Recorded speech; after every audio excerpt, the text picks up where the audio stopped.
There was a foul play. कुछ घंटे बाद वे अपने घर में मृत पाए जाते हैं। क्या एविडेंस आपको सबसे स्ट्रॉन्ग लगा? कौन सी ऐसी घटना घटी है जिसमें लोगों के मरने पे डाउट हो या थ्योरियां हो? तो घूम फिर के श्यामा प्रसाद मुखर्जी की, सुभाष बोस खैर नंबर 1 थे, और ये दीनदयाल उपाध्याय की, राम मनोहर लोहिया की और शास्त्री जी की, इनके बारे में कहा जाता है कि इनकी मौत नेचुरल नहीं है। और सबसे ज्यादा जो बात होती थी वो तलवार की नोक पर या एटम बॉम्ब के डर से कोई हमारे देश को झुकाना चाहे, दबाना चाहे, ये देश हमारा दबने वाला नहीं, ये देश हमारा दबने वाला नहीं। तो उन्होंने कहा कि जाने से पहले शास्त्री जी ने अपना आखिरी चिट्ठी जो है वो मुझे भेजा है, और उसमें कहा उन्होंने को लोगों को उसमें दिखाई दे गया कि इसमें प्रॉब्लम है लेटर में। जब उनकी बॉडी लाई गई यहाँ पे एयरपोर्ट पे, तो हमारे परिवार को बॉडी के पास में नहीं आने देते थे। तो बड़ी मुश्किल से शास्त्री जी के जो बड़े लड़के हरी जो वहाँ गए थे, तो वो बड़ी मुश्किल से वो पिता के शरीर को देख पाए। शास्त्री जी के कमरे में हम लोगों ने वो लगा रखे थे ईवज़डॉपिंग डिवाइसेस, सुनने की आवाज़ें जिस पर रिकॉर्ड होती है। और जब शास्त्री जी को सीजर आया तब हमें मालूम चल गया कुछ गड़बड़ हुआ, लेकिन हमने इंडियंस को बताया नहीं, क्योंकि अगर बताते तो इनको मालूम चल जाता कि हम लोग उनकी रिकॉर्डिंग कि रात को 3 बजे केजीबी ने हमको अरेस्ट कर लिया कि उनको शक था कि इसको जहर दिया गया। विवेक अग्निहोत्री जी ने फिल्म बनाई इसके, उसकी वजह से ये केस जो है ये जिंदा हुआ है। अगर नहीं तो हम लोग पॉडकास्ट भी नहीं कर रहे थे इस केस के ऊपर। पर बात वही आती है कि अगर इतना सब कुछ हो गया और आपकी बातों से ये पता चल रहा है कि सिर्फ इसमें इंडिया के लोगों का लोन फायदा नहीं था, रशिया में भी कुछ ऐसा फाउल प्ले हुआ है, किसको फायदा था शास्त्री जी को हटाने? अब देखिए उसमें ये था कि उत्तिष्ठत जागृत प्राप्य वरान्नि बोधत, arise awake and strive for knowledge.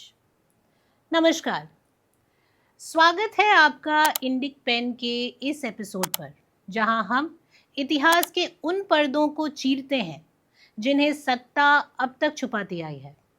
आज हम खोलने जा रहे हैं इंडिपेंडेंट इंडिया की सबसे रहस्यमय सनसनीखेज फाइल, भारत के दूसरे प्रधानमंत्री लाल बहादुर शास्त्री जी की रहस्यमयी मौत की गुत्थी।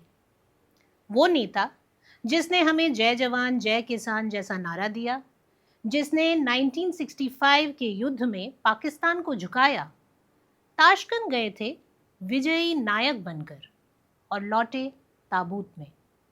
न पोस्टमार्टम हुआ, न सच सामने आया, और सरकारी फाइलें आज तक सील।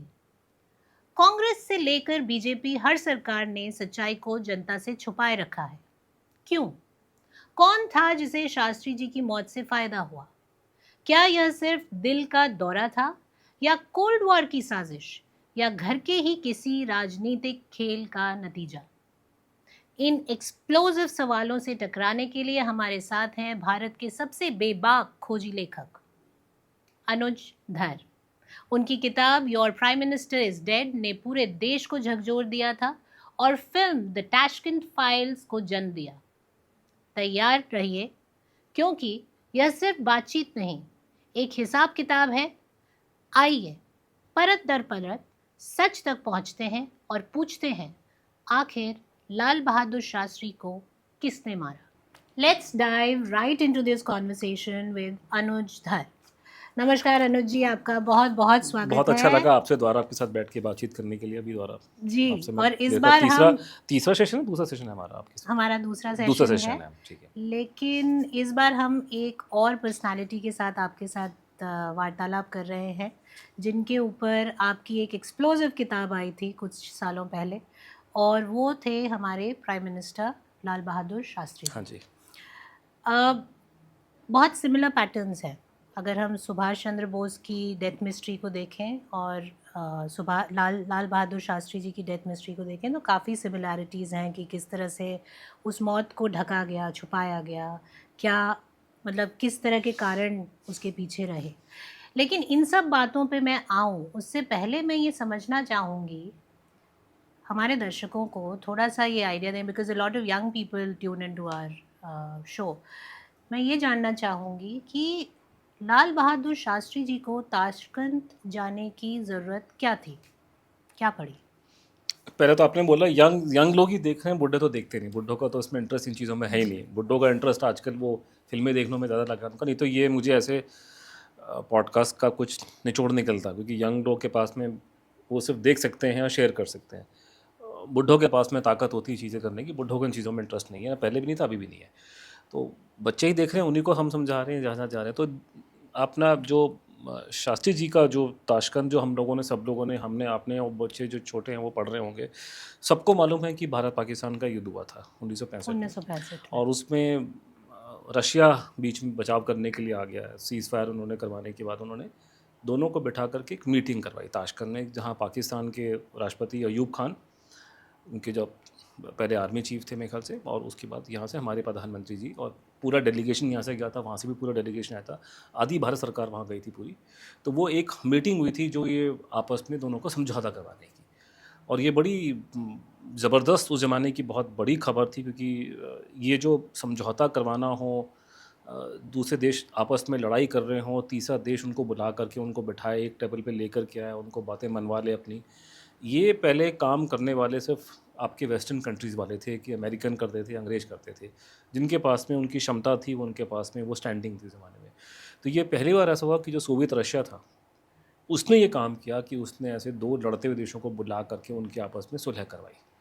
तो ये रशिया का भी बहुत बड़ा, उनके लिए बहुत बड़ी इवेंट थी। तो उनके वहाँ पे दो उस ज़माने में टॉप के आदमी थे, जिसमें से एक थे एलेक्सी किसिगिन। तो किसिगिन खुद वहाँ पे इन्वॉल्व थे, सारी फ़ोटोग्राफ वीडियो आप देखेंगे उस ज़माने के, तो शास्त्री जी के, अयूब खान के, तो किसिगिन वहाँ बैठे हुए हैं, वो सारा काम करवा रहे हैं। तो वो मेन आदमी थे, और ब्रेज़नेव थे वहाँ पे, बाकी लोग थे। तो ये बहुत बड़ी इवेंट, एक डिप्लोमेटिक हिस्ट्री मानी जाती है। अमेरिकन उसको देख रहे थे, सब पूरी दुनिया की निगाहें उसमें थी, कोई नहीं चाहता था कि लड़ाई आगे हो।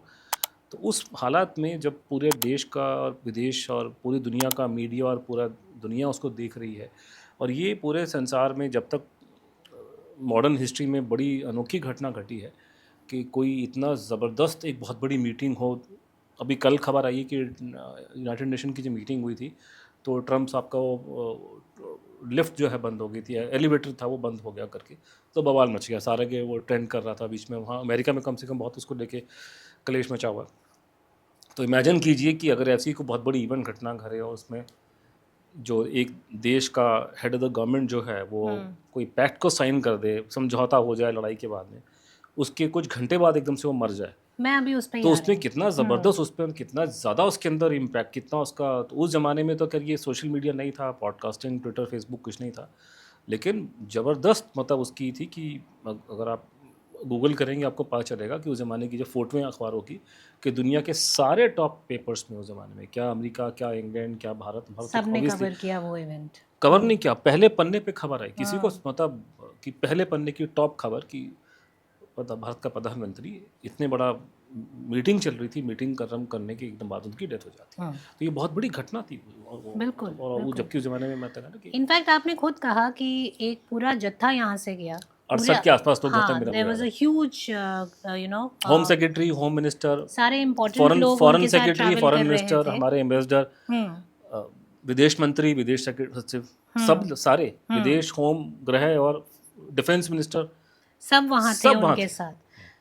तो फिर ऐसा क्या होता है कि कुछ घंटे बाद ही, ताशकंद एग्रीमेंट साइन करने के कुछ घंटे बाद, ऐसा भी नहीं कि कुछ दिन निकल गए, कुछ घंटे बाद वे अपने घर में मृत पाए जाते हैं जहाँ पे वो रुके हुए थे। 4 बजे ताशकंद पैक्ट साइन हुआ है, हम्म, और इनकी डेथ रात को उसी रात रात को हाँ। कोई 1-1:30 बजे के आसपास जी उनकी डेथ। जी। तो ऐसा कैसे हो सकता है कि एक देश का प्रधानमंत्री किसी और देश में गया है, उस देश की भी रिस्पॉन्सिबिलिटी होती है That is very उसकी important, प्रोटेक्शन की।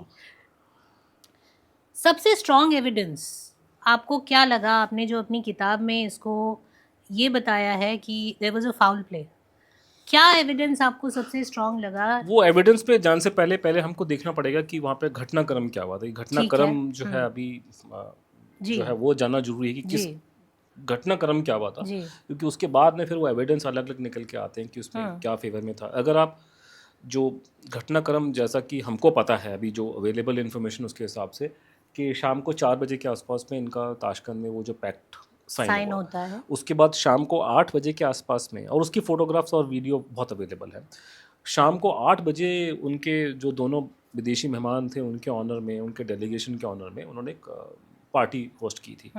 तो वहाँ पे शास्त्री जी और अयूब खान वहाँ पे ये सब लोग थे। मैंने उसकी कोई फ़ोटोग्राफ नहीं देखी है मैंने, लेकिन क्योंकि पैक्ट साइन करने की तो काफ़ी फ़ोटो वगैरह मिल जाती हैं, लेकिन शाम को 8 बजे कोई पार्टी वार्टी हुई थी वहाँ पे, उसमें थे। तो लेकिन जो बाकी लोग वहाँ मौजूद थे, जैसे हमारे फॉरेन सेक्रेटरी CS झा साहब थे, उन्होंने बाद में लिखा है सब लोगों ने कि विदेश मंत्री ने भी कहा, स्वरण सिंह कि साहब there was a ने, party. कि नहीं पार्टी थी, पार्टी में शास्त्री जी बहुत ज़्यादा खुश मिजाज, जो उनका नॉर्मल तरीका था बात करने का, नॉर्मल। तो he was behaving normally he in was that behaving party. हाँ, नॉर्मली। हाँ. और खैर लेकिन अब ऐसा कोई उन्हें आउट ऑफ वो नहीं दिखा. नहीं, ऐसा कुछ नहीं था करके। और हार्ट अटैक जैसी चीज़ जो होती है वो किसी को पता भी नहीं होता कब आ जाएगा। तो ये कोई अपना में प्रूफ या वो नहीं है कि इसका कुछ, लेकिन ये काफ़ी था। और ये करते करते 10 बजे के आसपास में शास्त्री जी वहाँ से वापस आते हैं। तो इनके रहने का जो इंतज़ाम का ये हिसाब था कि जो भारत का डेलीगेशन था वहाँ पे एक इन टूरिस्ट नाम का होटल था। तो जो डेलीगेशन की जो बाकी लोग थे, इंक्लूडिंग पत्रकार हमारे जो यहाँ से, कुलदीप नैयर भी उसमें थे, प्रेम वैद्या जी जो हमारे ANI के चेयरमैन हैं, अभी मेरे ख्याल से 95-96 साल के, बड़े ज़बरदस्त, अभी भी उनकी काफ़ी फुली एक्टिव हैं सर। तो वो थे वहाँ पे, और भी लोग थे। तो हमारे पत्रकार जो होंगे उस ज़माने के, और अपने जितने हमारे विदेश सचिव और बाकी सब लोग, मंत्री, वो इन टूरिस्ट होटल में ठहरे हुए थे। और मुझे नहीं मालूम कि पाकिस्तान के लोग कहाँ ठहरते, लेकिन तो होटल में ये लोग ठहरे थे। उसके अलावा अयूब खान के लिए कहा जाता है कि उनके लिए अलग दाचा बनाया गया। दाचा मतलब कोई कंट्री हाउस, बड़ा छोटा सा एक बड़ा घर था इंडिपेंडेंट। वो शास्त्री जी के लिए भी एक दाचा, इंडिपेंडेंट दाचा उन्होंने दिया था उनके रहने के लिए। अभी वो तोड़ दिया, वो ताशकंद में है, अभी वो दाचा नहीं है वो, लेकिन उसकी जगह पे वहाँ पे शास्त्री जी की मूर्ति लगी हुई है वहाँ पे। अच्छा। तो ये ताशकंद में। तो ये रात को 10 बजे वहाँ पे आते हैं। तो उस दाचा के अंदर नीचे की फ्लोर है, ऊपर की फ्लोर है। नीचे की फ्लोर में उनके शास्त्री जी का वो रहने का इंतजाम था, उनका बेडरूम था। वो आते हैं वहाँ पे, तो वहाँ पे दाचा में 5-7 लोग हैं जो उस आखिरी घटनाक्रम के गवाह बन जाते हैं। और उसमें से पहला है उनका, जैसे रामनाथ, उनका पर्सनल अटेंडेंट जो बहुत साल से उनके साथ में था। उस ज़माने में तो SPG वगैरह थी नहीं, तो कम लोग होते। तो एक R कपूर साहब थे जो IB के जॉइंट डायरेक्टर थे, तो वो प्राइम मिनिस्टर सिक्योरिटी के इंचार्ज, तो वो कपूर साहब वहाँ पे थे। और वहाँ पे फिर अपने डॉक्टर चुग वहाँ पे जो शास्त्री जी को अटैच थे, डॉक्टर साहब थे, वो उनका इलाज करते। शास्त्री जी को उस टाइम तक ऑलरेडी 2 या 3 हार्ट अटैक आ चुके थे, माइल्ड। अच्छा। तो ऑलरेडी वो तो ऐसा नहीं था कि हार्ट अटैक नहीं, हार्ट के पेशेंट थे, लेकिन उनके बारे में जो उनको पूरा चेक किया गया भारत में जाने से पहले, और इवन विदेश के अंदर जैसे CIA के रिकॉर्ड में मेंशन है कि फुली रिकवर्ड हार्ट पेशेंट थे, वो रिकवर पूरा हो चुके थे। तो इवन CIA ने ये बात बोली है कि he was fully recovered heart patient. और यहाँ से भी पूरी उनकी चेक, मेरे ख्याल से मैंने सुना है कि वो जाने से थोड़ा पहले पूरा प्रधानमंत्री पूरा चेक किया, तो वो बिल्कुल फिट थे ऐसा उनके हिसाब से। बट लेकिन उनकी हार्ट की उनकी हिस्ट्री थी। तो वो रामनाथ थे, वो डॉक्टर चुग थे, कपूर साहब थे, फिर उनके ऑफिस के कुछ जो गवर्नमेंट के जो एम्प्लॉई साथ में आपके जगन्नाथ सहाय जो थे वो थे वहाँ पे। ये MMN शर्मा जी वहाँ पे थे, मौजूद थे। फिर वहाँ पे हमारे जो एम्बेसडर साहब थे उधर के, जो भारत के, TN कौल साहब, उनके वहाँ का जो गवर्नमेंट का जो एम्प्लॉई था, कुक मोहम्मद जान, उसको उन्होंने वहाँ लगा रखा था कि प्रधानमंत्री जो खाना वाना खाएंगे तो बनाने के लिए कुक चाहिए। तो ऊपर की उसमें वो मोहम्मद जान भी थे वहाँ पे, और उसके साथ में 2 रशियन कुक भी वहाँ पे थे। इसमें से एक का नाम अहमद सताराव था। ये रशियन लोग थे, लोकल लोग थे। तो ये 7-8-10 लोग जो आप कह सकते हैं, टोटल मिला के 5-6 लोग, ये उनके आखिरी पलों के गवाह मतलब आप कह सकते हैं बने। तो जब शास्त्री जी वहाँ आते हैं तो रामनाथ उनसे पूछते हैं कि आपने कुछ खाना खाना है क्या। तो शास्त्री ने पहले मना किया कि मैं कुछ खा कर आया हूँ वहाँ से। फिर बाद में कहा नहीं तो कुछ छोटा मोटा मुझ बना के दो मुझे। ये फिर किचन में जाते हैं, किचन में फिर वो मोहम्मद जान कुछ बनाता है खाने को, रशियन उसकी हेल्प करते हैं। मेरे ख्याल से आलू पालक की सब्ज़ी शायद उन्होंने वो थोड़ा सा खाना खाते हैं करके, बाद में वो ये सब गोल दूध में लेकर के आते हैं रामनाथ, उनको अंदर वो उसने गर्म किया होता है और मोहम्मद जान ने, फिर वो लाते हैं करके। फिर थोड़ी बातचीत होती है आपस में। शास्त्री का अगले दिन उनको ये बात है, आपको ताशकंद का समझौता हुआ है 10 जनवरी सन 66 को। तो अगले दिन सुबह उनको भारत वापस आना था उनको, शास्त्री जी को। तो ये बाकी लोगों को सामान सब पैक करना था। फिर बीच में उन्होंने पूछा भी भारत में लोगों का क्या, वो भी ये जानना चाहते थे रिएक्शन क्या, बिकॉज उस ज़माने में TV इस तरह का नहीं था करके। तो रात को कोई 10:30 बजे के आसपास में उनको दिल्ली से फ़ोन आते हैं। तो पहला फ़ोन तो प्रधानमंत्री के सेक्रेटरी का फ़ोन है, तो उससे बात करते हैं। मेरे ख्याल से जगन्नाथ सहाय की है, शास्त्री जी ने शायद मेरे ख्याल से फ़ोन पे बात नहीं की है। तो उसने उनको वो उनके सामने बैठे हुए थे, बात कर रहा था। तो उन्हें जानने की कल जाने का प्लान, वो तो जगन्नाथ सहाय वगैरह वही प्लान करेंगे कल कैसे लेके जाना है, लेकिन बाकी की क्या रिएक्शन क्या है लोगों का वहाँ पे, ऐसी कुछ बात हुई थी करके।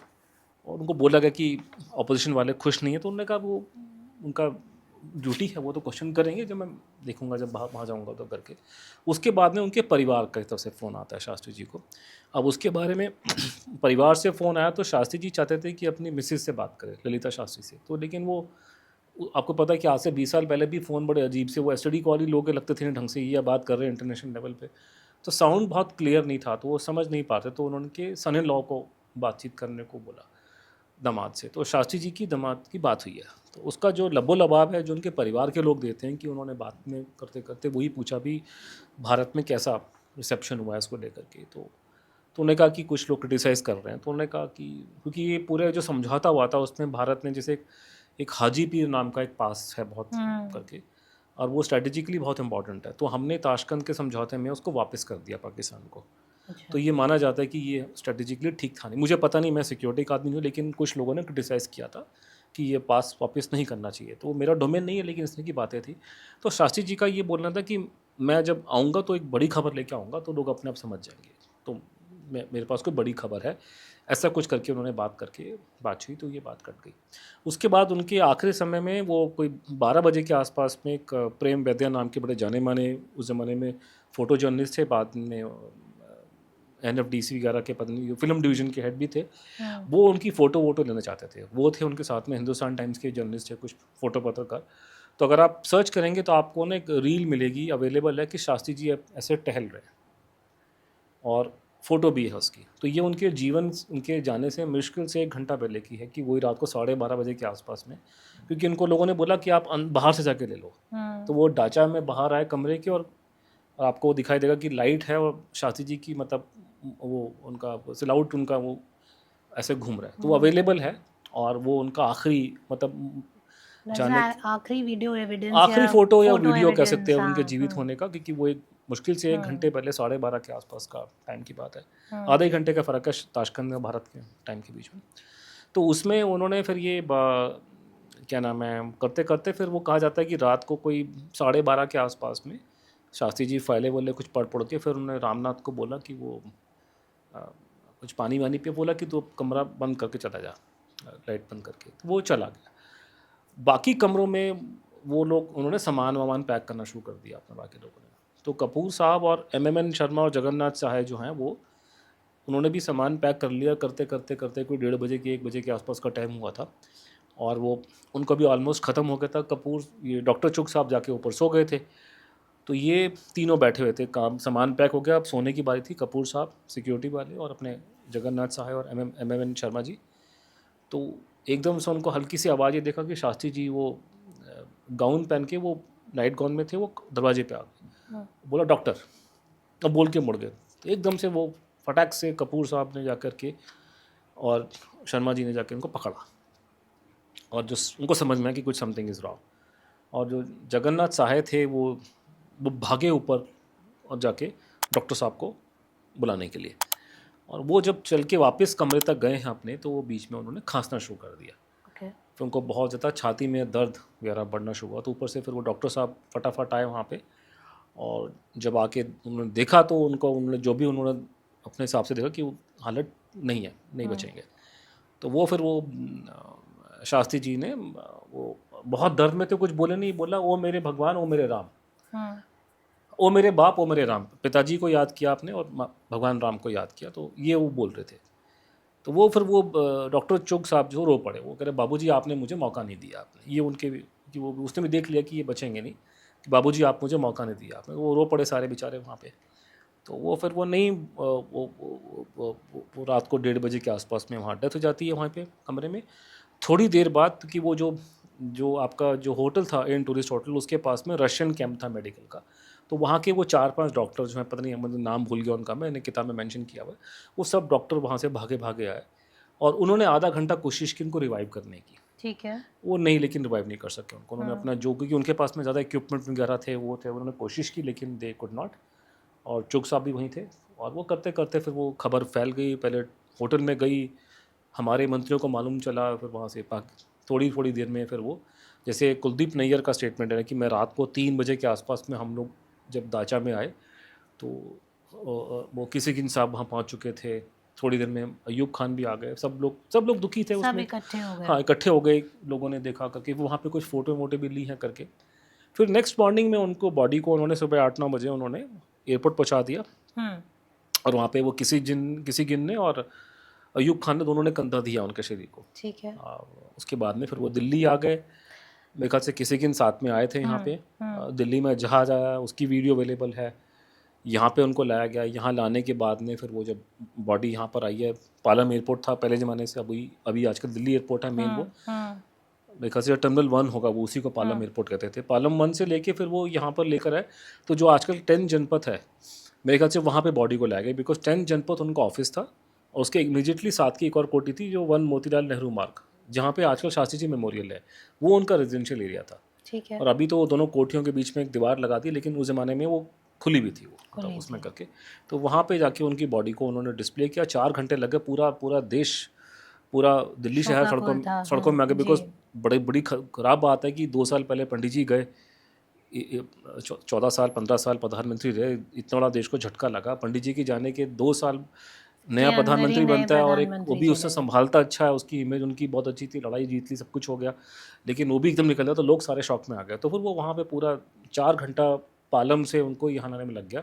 मतलब आज के टाइम से आप मुकाबला नहीं कर सकते कि 60s में तो ये जगह जंगल थी पूरी, कई जगह आपकी आर.के. पुरम घर में जंगल थे, वहाँ तो लोग घूमते थे, लोमड़ियाँ घूमती थी वहाँ पे, वो तो ये हालत थी वहाँ पे कि वो आजकल की दिल्ली थी। उसके बावजूद वहाँ पे 4 घंटा लग गया उसको यहाँ आने में, और वो फिर करते करते फिर वो उस ज़माने की, तो this is how the whole story unfolded कि ऐसे। तो अनुज जी, अभी तक जो आपने बताया है उसमें तो ऐसा कुछ भी नहीं लगा बिल्कुल कि कुछ भी आउट ऑफ प्लेस है, बिल्कुल आउट प्लेस या नहीं, कुछ भी ऐसा लगा हो कि फाउल लगा हो। सब लोग जिस तरह से आपने जिस तरह से क्रोनोलॉजी बताई है of the incidents that happened, it looks like what it was stated कि एक हार्ट अटैक आया और शास्त्री जी उसमें डेथ हो चले गई। गए। बिल्कुल। फिर ऐसा क्या हुआ उसके बाद जो हुआ ये था कि कि इस बात में प्रश्न उठने लगे कि ये डेथ नॉर्मल नहीं है। देखिए, प्रश्न जो पहली बार फॉर्मली उठा है, मतलब क्योंकि मेरे पास तो यानी कि मेरे को काफ़ी चीज़ें मैंने पढ़ ली, तो मैं बैक में जाके उस स्टोरी को और तरीके से उसको मैं देख सकता हूँ। लेकिन अगर आप अपने आप को उस टाइम में ले जाएं वापस कि आप 1966 में पहुँच जाते हैं, तो 66 में जाने के बाद में अगर आप पहली बार ये मुद्दा तब उछला है कि उसके मेरे ख्याल से आने के महीने बाद पार्लियामेंट का सेशन था, कोई फरवरी के टाइम पे, ये जनवरी की बात है, फरवरी के आसपास में। तो उस सेशन में पार्लियामेंटेरियन ने सवाल उठाया, तो पहला व्यक्ति जिसने और उस टाइम पे मुझे पार्लियामेंट में जो डिस्कशन हुई है उसको देख के लग रहा है कि ऑलरेडी प्राइवेट सर्कल में ये सवाल उठने शुरू हो गए थे। अच्छा। वो तो दिखाई दे रहा है कि शास्त्री जी के परिवार में अंदर ये सवाल उठने शुरू हो गए थे कि उनकी डेथ नेचुरल नहीं है। लेकिन उसको पहली बार जो वर्बलाइज हुआ है, पहली बार जो रिकॉर्ड पर लेके आने वाले थे, वो पार्लियामेंट में जब डिस्कशन हुई है, तो अटल बिहारी वाजपेयी ने पहली बार सवाल रेज किया। अटल जी को थोड़ा सा बुरा भी लगा कि अटल जी ने क्रिटिसाइज़ किया था उनको पीछे, तो अटल जी के दिल में भी एक बोझ था ना कि मैं उनको आखिरी टाइम पे उनको क्रिटिसाइज़ कर दिया, ये है वो है करके। तो अटल जी ने सवाल उठाया, उन्होंने कहा जी ये तो उन्होंने पहला सवाल उन्होंने उठाया कि भाई उनका, आपको जब पता है कि वो आदमी हार्ट का पेशेंट था, तो वो उनको चल के क्यों आना पड़ा अपने उस कमरे तक? अगर प्रॉब्लम थी तो फ़ोन करके उन्होंने वहाँ क्यों नहीं बुलाया, कि उस कमरे में फ़ोन क्यों लगाया क्या जिस कमरे में वो उनको रहने का इंतजाम किया था? तो ये कितना बड़ा गलती कैसे हो गया? फिर और पार्लियामेंटेरियन ज्वाइन कर गए, तो कहीं ना कहीं वहाँ उसी फरवरी के 66 में ही ये पार्लियामेंट में डिस्कशन जब होती है, तो वो कहीं ना कहीं वो मोहम्मद जान का नाम उन लोगों ने लेना शुरू कर दिया, नेताओं ने लिया, कि वो दूध का गिलास उनको पिलाया था, शास्त्री जी की हालत ख़राब होगी दूध गिलास लेने के बाद में। तो कहीं ना कहीं से वो उंगली जो है शक्की सुई उन्होंने कुक पे, उन्होंने मोहम्मद जान जी पे उन्होंने डालनी शुरू कर दी करके, जो वो फिर ये वहाँ से फिर ये बवाल मचा। और लेकिन वो थोड़ी सी डिस्कशन डिबेट हुई, लेकिन वो गवर्नमेंट को काउंटर नहीं कर सके वो ज़्यादा। सरकार ने कहा जी कुछ नहीं है इसमें, कोई शक वक नहीं है, केस बंद करो। तो वो डिस्कशन थोड़ी सी पार्लियामेंट में हुई, लेकिन वो केस वहीं का ही रफा दफा हो गया। उसके बाद एक बड़ी विचित्र घटना घटती है 1 साल बाद, 1967 के अंदर 1 साल बाद। उस टाइम पे 3-4 टैबलॉइड बहुत एक्टिव थे, वो सारे के सारे पारसी लोग चलाते थे। यहाँ पे रूसी करांजिया का ब्लिट्स था, वो एक पीलू मोदी का वो था, मार्च ऑफ द नेशन था करके, ये टैबलॉइड थे उस ज़माने के। जैसे आजकल तो वो रेगुलर लोग नहीं पढ़ते थे, लेकिन they were very famous and well known. तो जो रूसी करांजिया का जो ब्लिट्स पेपर था, बड़ा मशहूर था, ब्लिट्स सबसे मशहूर वही था। वो थोड़ा सा ये करांजिया जी थोड़े प्रो कम्युनिस्ट थे वो। अभी उनका डेथ मेरे ख्याल से कुछ 1 साल पहले हुआ, बहुत ज़्यादा उम्र थी उनकी, 96-97। तो तो उनका ये था कि उन्होंने एक लेटर छापा ये उस टाइम पे, और शास्त्री जी के जाने के कुछ दिन बाद तो वो लेटर एक फ़ोटोकॉपी उन्होंने फिर छापी उन्होंने अपने पेपर में कि शास्त्री जी ने लेटर लिखा है अपने ताशकंद जाने से पहले। शास्त्री जी मेरे ख्याल से 3 जनवरी को गए थे, समझौता 10 तारीख को हुआ है, तो 4-5-6 दिन पहले चले गए थे रशिया। तो उन्होंने कहा कि जाने से पहले शास्त्री जी ने अपना आखिरी चिट्ठी जो है वो मुझे भेजा है, और उसमें उन्होंने वो चिट्ठी को उन्होंने रिप्रोड्यूस कर दिया, और उसमें उन्होंने बोला कि मैं वहाँ जा रहा हूँ कि शांति बहाल करने के लिए और वो कर। तो उन्होंने बोला कि देखो ये इस आदमी का आखिरी टेस्टामेंट है, ये कितनी अच्छी भावना से और शांति लाने के प्रयास से वहाँ गया और शांति से स्थापित भी कर दी, तो ये उनकी आखिरी उनकी हमारे को मतलब एक उनके विचार हमारे पास में करके। तो ये उन्होंने सन 67 में ये खबर 66 में ही ये उन्होंने जाने के ये लेटर वेटर छाप दिया, ये ब्लिट्स में आ गया।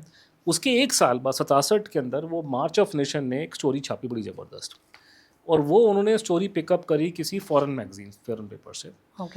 कोई फॉरेन कंट्री का एक दिल्ली करस्पॉन्डेंट था, उसने वो खबर छापी बैरूत के अंदर। मार्च ऑफ नेशन ने वो स्टोरी पकड़ ली। तो वो स्टोरी जो फॉरेन करस्पॉन्डेंट ने दिल्ली से खबर लेके बैरूत में छापी थी करके, और कहा जाता है कि वो जो बैरूत का न्यूज़पेपर था वो pro America pro CIA type था उस ज़माने में। तो वो खबर उसमें छापी, उसमें मोटा मोटा उन्होंने उसमें 3 बातें बोलेगी। पहली चीज़ तो ये कि उन्होंने कहा कि ये जो पूरा ताशकंद का जो समझौता वगैरह जो पूरी मीटिंग कराई है वो भारत पाकिस्तान के लिए नहीं कराई गई, वो इसलिए कराई गई कि रशिया एक दुनिया को सिग्नल देना चाहता था, मैसेज भेजना कि भी हम भी तो दुनिया में करवाने वाले हैं लड़ाई सुलटाने के लिए, ठेकेदार सिर्फ अमेरिका बहादुर नहीं, हम भी हैं, हमारी भी वो, क्योंकि पहली बार रशियंस ने भी कोई काम करके दिखा, नहीं तो सारे के सारे तो किसी ना किसी ने वो कोल्ड वॉर टैक्टिक्स को हाईलाइट किया कि यूएस और रशिया का जो पावर टसल था हाँ, क्योंकि वो टसल था कि वो सारे काम अमेरिकन नहीं करते, हम भी करते। तो बोला कि बेसिक पर्पस वो ताशकंद का आप लोग नहीं थे, आप लोग तो सिर्फ वहाँ पे प्लेयर, कि उनको अपनी प्रेस्टीज अपनी बनानी थी, तो उन्होंने उसके लिए कराया था। दूसरा उन्होंने बोला, उस पर ये एलिगेशन लगाया उन्होंने कि दूसरा एलिगेशन ये था कि ये जो भारत को जो रशिया ने हथियार सप्लाई किए थे वो वहाँ जाके जाम कर गए थे, वो इन्फीरियर क्वालिटी के थे। अच्छा। और तीसरा ये बोला कि वो जो लेटर था वो फॉर्जरी थी। ये क्लेम उसमें वो किया करके, तो फिर इसको लेकर के मार्च ऑफ नेशन में इसमें और मीडिया में खबर सुननी शुरू हुई कि ये लेटर फॉर्जरी हुई है। जो लेटर शास्त्री जी का तो फौजरी थी वो लेटर का, उसको लेके फिर वो ब्लिट्स ने उनको पूरी गाली गलौज पे उतराया कि तुम CIA के तुम एजेंट हो, तुम ऐसी बातें, क्योंकि पीलू मोदी बेचारा बदनाम हो रखा था, उसको लोग खुल्लम खुल्ला CIA एजेंट बोलते थे। उसकी वाइफ अमेरिकन थी, वो अमेरिका से पढ़ के भी आया था। तो वो इतना बाद में उसने ऐसे खुद उसने नौटंकी की थी कि एक बार पार्लियामेंट में वो तख्ती लेके पहुंच गया था, उसकी तख्ती पे लिखा कि मैं CIA का एजेंट हूँ, तो इसको CIA का एजेंट बोलते थे लोग करके। तो उनकी आपस में उन्होंने, तो बाद में करते करते करते ना ये कंट्रोवर्सी बढ़ गई, और उसमें कहा उन्होंने को लोगों को उसमें दिखाई दे गया कि इसमें प्रॉब्लम है, लेटर में कुछ दिखाई दे रहा कि ये कुछ गलत है, ठीक है। तो उसमें उन्होंने कहा कि तब उसमें एक थ्योरी व्यू निकल के आया कि जिस किसी ने भी ये लेटर को छापा है, नकली फौजरी करी है, उसकी किसी की हिम्मत नहीं हो सकती कि प्रधानमंत्री का नकली लेटर प्लांट कर दे, कि प्रधानमंत्री वापस आएंगे तो वो छोड़ेंगे नहीं तुम्हारे को, क्योंकि प्रधानमंत्री का पर्सनल हो जाएगा ना कि आप नकली लेटर छाप रहे हो मेरे नाम से, तो प्रधानमंत्री उसको बहुत सेंसिटिव मैटर हो जाएगा। पर ब्लिट्स को एक्सेस कैसे हुआ? वो उन्होंने ये बोला कि अगर प्रधानमंत्री के नाम से जिस किसी ने भी नकली लेटर छापा है उसको शायद मालूम था कि आदमी वापस नहीं आएगा, तो नई एलिगेशन लगा इसके बाद में, क्योंकि मैं नकली छोटे मोटे के नाम पे काम कर रहा हूँ, समझ में आता है, प्रधानमंत्री के नाम पे झूठा लेटर छाप रहा हूँ, तो प्रधानमंत्री जब वापस आएंगे ना तो वो पूरी काफ़ी क्लास लेंगे वो आपके। पर वो व्यक्ति कौन था जिससे वो अभी इस पे आ रहा हूँ उसमें। तो पॉइंट ये कि उसमें ये उन्होंने ये थ्योरी फ्लोट करी कि ये इस पे जिस किसी ने भी ये काम किया है, ये उसको मालूम है शायद कि ये आदमी वापस नहीं आएगा, तो उन्होंने बेसिकली कंस्पिरेसी वहाँ डाल दी कि ये इनकी डेथ नेचुरल नहीं थी। तो ये जब हुआ तो बवाल मचा, उसको लेके कंट्रोवर्सी मची, तो करते करते ये मुद्दा पार्लियामेंट में उठा उस ज़माने में, और लोगों ने बोला कि भाई इसमें ढूंढना कितना मुश्किल है, उसके ऊपर जो नंबर लिखा हुआ है वो नंबर आप चेक कर लो, क्योंकि हर एक लेटर की कॉपी होती है। प्रधानमंत्री ऑफिस से या किसी भी मंत्रालय से कहीं से भी कोई लेटर आता है, किसी भी ढंग के कॉर्पोरेट में से लेटर आएगा, प्रधानमंत्री तो छोड़ दीजिए आप लोग, किसी भी ऑफिस से कोई लेटर आएगा उसकी कॉपी रिटेन की जाती है। तो उसने कहा आप उसके रिकॉर्ड रूम पे चेक करो प्रधानमंत्री के रिकॉर्ड, उसमें नहीं, उसमें ढूंढने में क्या है उसके अंदर। ये करते करते करते पार्लियामेंट में ये सवाल उठा, लेकिन प्रधानमंत्री इंदिरा गांधी ने मना कर दी कि मैं कोई इंक्वायरी नहीं करवाऊंगा इसके ऊपर। ये उछली उस पर कि प्रधानमंत्री के नाम पर नकली लेटर प्लांट हुआ है, इस पर कोई सरकार इस पर कोई इंक्वायरी कर रहा है। उसने कहा जी कोई इंक्वायरी करने की जरूरत नहीं, तो उन्होंने केस ख़त्म हो गया, बंद हो गया। अब आपने पूछा है ये लेटर किसने लिखा था, उसका जवाब तब तो मिला नहीं। उसके बहुत समय बाद जाके नब्बे के दशक के आखिर में जाकर के एक आदमी जो CIA का रिटायर्ड ऑफिसर था और जो CIA की जो टेक्निकल डिवीज़न थी, जो ये लोग इस तरह के लेटर वेटर बनाते हैं करके, तो उसने वो बेचारा जो है उसने कोई आर्टिकल लिखा और उसमें उसने उसकी कहानी लिखी इस लेटर की। अच्छा। और उस आदमी को वो जो आई थिंक मैकिंटोश था उसका, वॉल्टर मैकिंटोश, इसका if I am not wrong his name is Walter Macintosh करके, उसने ये आर्टिकल लिखा और आर्टिकल लिख करके उसने CIA को दिखाया। वो दिखाते हैं वेट करने के लिए, और उसने उसमें ये लिखा कि उस बेचारे को बुढ़ापे में उसको तकलीफ़ हो रही थी कि हमने कुछ ऐसा काम किया जिसकी वजह से रशियंस ने शास्त्री जी को मरवा दिया और उसने इस लेटर का यूज़ किया। तो उसने उसको कुछ बेचारे को कुछ उसको बुरा लग रहा था, तो उसने एक लेटर लिख, ये एक आर्टिकल लिखा जिसको CIA ने छापने से मना कर दिया कि वो वेट नहीं। तब इसने किसी जाने माने एक फेमस अमेरिकन एक हैं टेड गप, पता नहीं जिंदा है कि मर गए, लेकिन उस ज़माने में थे, वो बहुत अच्छी किताबें लिखा करते थे। उसने वो आर्टिकल उसको लीक कर दिया, उसने अपनी किताब में वो छापा लेटर। तो उसने कहा कि ये, उसने पहली बात बोली कि ये हमने लेटर प्लान कराया था, हम लोगों ने ब्लिट्स में लेटर नकली डाला, और हमारा नकली डालने का हमारा पर्पज़ ये था कि ये बहुत ज़्यादा रशिया वाले बहुत ज़्यादा अपने आप को मतलब यहाँ का चौधरी समझ रहे हैं। अच्छा। तो ये लेटर हम ऐसा नकली डाल देते हैं, कल को जब शास्त्री वापस आएंगे तो वो मना करेंगे भी मैंने ऐसा कुछ नहीं लिखा हुआ। तो इससे आपस में इनकी डिवीज़न होंगे, इनके इंडिया के और रशिया वालों के। और हम नहीं चाहते कि वो कहते हैं कि शास्त्री थोड़ा सा इंडिपेंडेंट आदमी है। According to Walter he was independent unlike Nehru who was very pro Russia, लेकिन शास्त्री थोड़ा सा इंडिपेंडेंट है। तो उनके जो अपने इंटेलिजेंस के गेम चल रहे थे उसके हिसाब से इन लोगों ने कोई ये जो इनका CIA था उसने ये लेटर को वहाँ डलवा दिया। अब उसने कहा कि ये जिस आदमी को हमने ब्लिट्स में किसी बंदे को हमने दिया लेटर छापने के लिए, वो डबल एजेंट था, उसने वो लेटर उठा करके रशिया को फॉरवर्ड कर दिया। तो वॉल्टर साहब के दिमाग में ये बेचारों के उनका ये था कि उनको ये लगा कि ये शास्त्री को उन्होंने मार दिया और ये लेटर को उन्होंने यूज़ किया, तो हमारा भी, मेरे भी सिर पे पाप चढ़ रहा है इस बात का लेकर के। तो ये थोड़ा उनको बुढ़ापे में उनको बेचारा को कॉन्शियस में ये बात आई है, तो ये बात उस पर उन्होंने लिखी करके। पर ये घटनाक्रम जो घटा है बिल्कुल जाके 98 या 2001 की बात है, काफी समय बाद। हाँ, उस टाइम पे ये बातें बाहर थी। उस टाइम पे जब मैं आपको लेके जा रहा हूँ, क्योंकि हमें चलना है क्रोनोलॉजिकल ऑर्डर में, 67 में एक बार जब ये लेटर की कंट्रोवर्सी पार्लियामेंट तक गई और प्रधानमंत्री ने मना कर दिया कि हम इस पर इंक्वायरी नहीं कराएंगे, तो केस उसके बाद केस बंद हो गया। उसके बाद में ये केस फिर खुलता है साल 77 में, 1970 में, और ये सबसे ज़्यादा शास्त्री जी का जो मुद्दा है सबसे ज़्यादा जो उछला है वो 70 में उछला है। इससे पहले आप उस पर आए, एक बार मैं क्विकली वो करती हूँ, तो एक समाप्त करती हूँ अभी तक हमने क्या जर्नी की है। ये जो शास्त्री जी की संदिग्ध मौत के बारे में प्रश्न उठा, ये पहले वाजपेयी जी ने पार्लियामेंट में उठाया, वाजपेयी जी और बाकी लोगों ने भी पार्लियामेंट में उठाया, बिल्कुल जाने के एक महीने के बाद। करेक्ट। उसके बाद एक खबर छपती है ब्लिट्स में, जिससे दूसरी थियोरी तूल पकड़ती है कि रशियंस इन्वॉल्व हैं और उन्होंने इस तरह का लेटर, नहीं उस समय नहीं ये थ्योरी आती है, ये काफी बाद में आती है। नहीं, वो 67 में थ्योरी आ गई थी कि ये कुछ गड़बड़ हुई है और इसे झूठा लेटर जो छापा क्वेश्चनेबल है लेटर, क्योंकि वो सच्चा नहीं लग रहा, सच्चा नहीं। अब हम आते हैं 70 के दशक 70 में हुआ ये था कि 70 में आके पहली बात तो ये कि ये जो शास्त्री जी वाले केस में ट्रैक्शन नहीं था कुछ ज़्यादा, तो उसमें वो ज़्यादा लोगों में नहीं था। लेकिन हुआ ये था कि 67 में आते आते देश में नेताजी वाला केस बहुत बिल्डअप हो गया था, और जो लोग नेताजी को लेकर ढूंढ रहे थे वो उनका भी इंटरेस्ट थोड़ा शास्त्री जी वाले केस में था, कि वो मैं उसे बाद में आऊँगा कि आपस में कनेक्शन है। मतलब मोटी मोटी कहानी जैसे ये है कि नेताजी की जो डेथ मिस्ट्री है वो महाभारत है, उसका एक चैप्टर शास्त्री जी वाला केस है।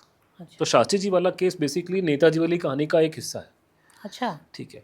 तो ये कहानी जब हुआ क्योंकि जो उस टाइम पे ये था कि भारत सरकार को बोला गया कि सुभाष बोस पे अब की कमीशन बनाया जाए, इंदिरा जी गवर्नमेंट को नेताजी की डेथ के ऊपर कमीशन ऑफ इंक्वायरी हमको चाहिए। तो गवर्नमेंट ने मना कर दिया, वो हमने शायद कवर किया होगा, गवर्नमेंट ने मना कर दिया कि हम नहीं बनाएंगे। तो उन्होंने फिर बहाना मारे कि ये बड़े साल हो गए, 25 साल हो गए, क्या करना इंक्वायरी करके। फिर सडनली उसी टाइम पे उन्होंने महात्मा गांधी की कमीशन बना दी, कपूर कमीशन। तो लोगों ने पकड़ लिया कि महात्मा गांधी पे तुम जब कमीशन बना सकते हो उनके मरने के इतने साल बाद, तो सुभाष बोस में क्या प्रॉब्लम है। तो सुभाष बोस की बना, जब सुभाष बोस की बनी तो शास्त्री जी का भी करो, वो फिर लोगों ने पकड़ लिया उस पर करते। वो जब तो कई लोग जो नेताजी वाले केस में एक्टिव थे उसमें से कई लोग शास्त्री वाले केस में एक्टिव हो गए। तो उसी टाइम पे 1970 के आसपास में ये कई टैबलॉइड में और ख़ासकर अपने जो आरएसएस का जो पत्र है ऑर्गेनाइज़र, उसमें कुछ डिटेल छपनी शुरू हो गई कि उसमें मौत में शास्त्री जी की डेथ नेचुरल नहीं है, उसमें प्रॉब्लम हुई है। तो उसको लेकर के पार्लियामेंट में ये मुद्दा 2 बार उछला, एक बार शुरुआत में अप्रैल में और एक बार towards the end of 1970 something like that. तो जब पहली बार मुद्दा उछला तो लोगों ने उसमें पॉइंट निकालने शुरू किए कि इसमें ये गड़बड़ है, इसमें ये गड़बड़ है, इसमें ये है। मैं अब आपको बताऊंगा 2-4 पॉइंट उसमें जो क्या लिए गए दोनों हिस्से में। तो वो उन्होंने गड़बड़ उछाल, तो उसमें वो ये था कि उसमें उन्होंने जैसे कि इस पूरे दौर में सरकार का रवैया वही नेगेटिव था, लेकिन शास्त्री जी के बचपन के दोस्त थे टी.एन. सिंह जी। वो मेंबर ऑफ पार्लियामेंट भी थे और उससे पहले वो briefly he was the chief minister of UP also, और गवर्नर भी बने थे बंगाल के। तो टी.एन. सिंह जी शास्त्री जी के बचपन के, दोनों इकट्ठे स्कूल जाया करते थे गंगा जी तैयार करके। तो टी.एन. सिंह ने उठाया वो, क्योंकि अब बाकी लोगों को तो आप इग्नोर कर सकते हो, लेकिन जो आदमी उनका बचपन का उनका मित्र था, तो उसने पार्लियामेंट में उसने बहुत ज़बरदस्त लेक्चर दिया। उसने बोला जी मेरा, जब वो उनका बॉडी वहाँ पर आई तो हमको देखने की हिम्मत नहीं थी, बाद में जाके देखा तो वो ऐसे शरीर पूरा नीला पड़ा हुआ है, ये है वो है। अब जब मैं गाँवों में जाता हूँ तो लोग मुझे कहते हैं कि आपने डिमांड क्यों नहीं कर रहे आप लोग, तो ये होना चाहिए। तो उनकी टी.एन. सिंह जी के बोलने का बहुत इम्पैक्ट पड़ा, क्योंकि वो नॉर्मल नेता नहीं थे, वो शास्त्री जी के बचपन के उनके दोस्त थे। उसके बाद और लोग उसमें कूद गए, सारे राजनारायण वगैरह सब लोगों ने इसमें क्या करते करते करते उसमें 3-4 पहली चीज़ जो उन्होंने पकड़ी सरकार की गलत उन लोगों ने, एक महावीर प्रसाद भार्गव जी कांग्रेस के, सब लोग थे, कांग्रेस के नेता भी थे उसमें बहुत सारे, अडवाणी जी भी थे, सब लोगों ने बात को उछाला। तो महावीर प्रसाद भार्गव ने एक बड़ी इंटरेस्टिंग बात उन्होंने पकड़ ली इस बात को लेकर के, और टी.एन. सिंह ने पकड़ ली कि शुरुआत में जब 1966 में जब मुद्दा पहली बार उछला था और ये सवाल पूछा गया था, जो प्रधान अटल जी ने पूछा था कि उनको चल के क्यों आना पड़ा, उनके कमरे में फ़ोन क्यों नहीं था। तो उस ज़माने में 66 में विदेश मंत्री जो स्वर्ण सिंह थे, उन्होंने ये आंसर दिया कि उनके स्वीट में 3 फ़ोन थे, एक इंटरनल कॉल के लिए रशिया के अंदर, एक इंटरनेशनल कॉल के लिए, और तीसरा फ़ोन ये था कि वो आप उनको उठाएंगे तो घंटी बजेगी, कपूर साहब वगैरह आ जाएंगे आपके पास में, जो भी आना है, डॉक्टर वगैरह। कह रहे उनके पास में वो 3 फ़ोन थे, वो स्वीट में लगे हुए थे करके। तो बाद में इन्होंने जब ये सन 70 में डिस्कशन हुई तो उन्होंने वहाँ इसको पकड़ लिया। उसने बोला कि आपको पूछा कमरे में फ़ोन है कि नहीं है, आपने कहा स्वीट में फ़ोन है। अब स्वीट का प्रॉब्लम ये आ रहा है कि आज के दिन में भी 2025 में भारत के 90% लोगों को पता नहीं स्वीट किसका नाम है। स्वीट का मतलब मीठापन, कोई सब्जी, वो मिठाई होगी। स्वीट का मतलब एक होटल में बड़े कमरे में 3-4 कमरे के सेट को स्वीट कहा जाता है, फ्रेंच वर्ड है, SUIET। तो उन्होंने, गवर्नमेंट ने, आप बात कर रहे हैं सन 66 की 70 की, जो आधे लोगों को तो हिंदुस्तान की 0.1% पॉपुलेशन को अंग्रेजी का शब्द नहीं आता था उस ज़माने में। तो ये उस टाइम पे आप इस तरह के शब्दों के हेरफेर कर रहे हो। सवाल आपसे पूछा गया कि कमरे में फ़ोन था कि नहीं था, आपको बोलना चाहिए कमरे में फ़ोन नहीं है, आपने बोल दीजिए स्वीट में फ़ोन था। स्वीट का मतलब है कि शास्त्री जी के बेडरूम में फ़ोन नहीं है, वो कमरे से चल करके 8-10 कदम चलेंगे तो फ़ोन मिलेगा उनको, उनकी जो साथ में स्टडी में है। तो अगर वो 10 कदम चलेगा तो हार्ट पेशेंट तो वैसे भी गया, हार्ट पेशेंट को तो हिलना नहीं चाहिए जगह से। दूसरा, तो उन्होंने ये बातें उन्होंने वहाँ पकड़ ली। फिर एक बहुत बड़ा एलिगेशन इन लोगों ने लगाया, महावीर प्रसाद भार्गव ने, इसका आंसर बाद में आएगा, कि हमें खबर लगी है कि रूसियों को शक हुआ है कि आप लोगों ने उनको जहर दिया गया, और उन्होंने आपको इसलिए पोस्टमार्टम ऑफर किया था, पर आप लोगों ने मना करा है। तो जब ये बातें उछली तो सरकार का, और लोगों ने मोहम्मद जान का नाम लिया करके, तो सरकार ने उस टाइम पे अप्रैल के शुरुआत में, जब ये अप्रैल 70 में डिस्कशन हुई, तो उन्होंने ये बोला, उन्होंने साहब बोला भी हम किस बात की इंक्वायरी करवाएं। I think Y B Chauhan उस टाइम पे होम मिनिस्टर थे, उन्होंने कहा किस बात की इंक्वायरी करवाएं, ये तो जब कोई डाउट ही नहीं है हमें किस बात का, हम सारे लोग वहाँ पे थे, कोई डाउट ही नहीं किस बात की, हमें मोहम्मद जान का पूरा रिकॉर्ड क्लीन है इस पूरे केस में, जब हमारे पास में कोई कंप्लेन नहीं है, कोई डाउट नहीं, किस बात की इंक्वायरी हम लोग कराएं। तो गवर्नमेंट ने बिल्कुल रफा दफा इस चीज़ को पूरा साइडलाइन कर दी कि हम कोई इंक्वायरी नहीं कराएंगे, और आप जो बोलना बोल लीजिए, वो कुछ नहीं होगा।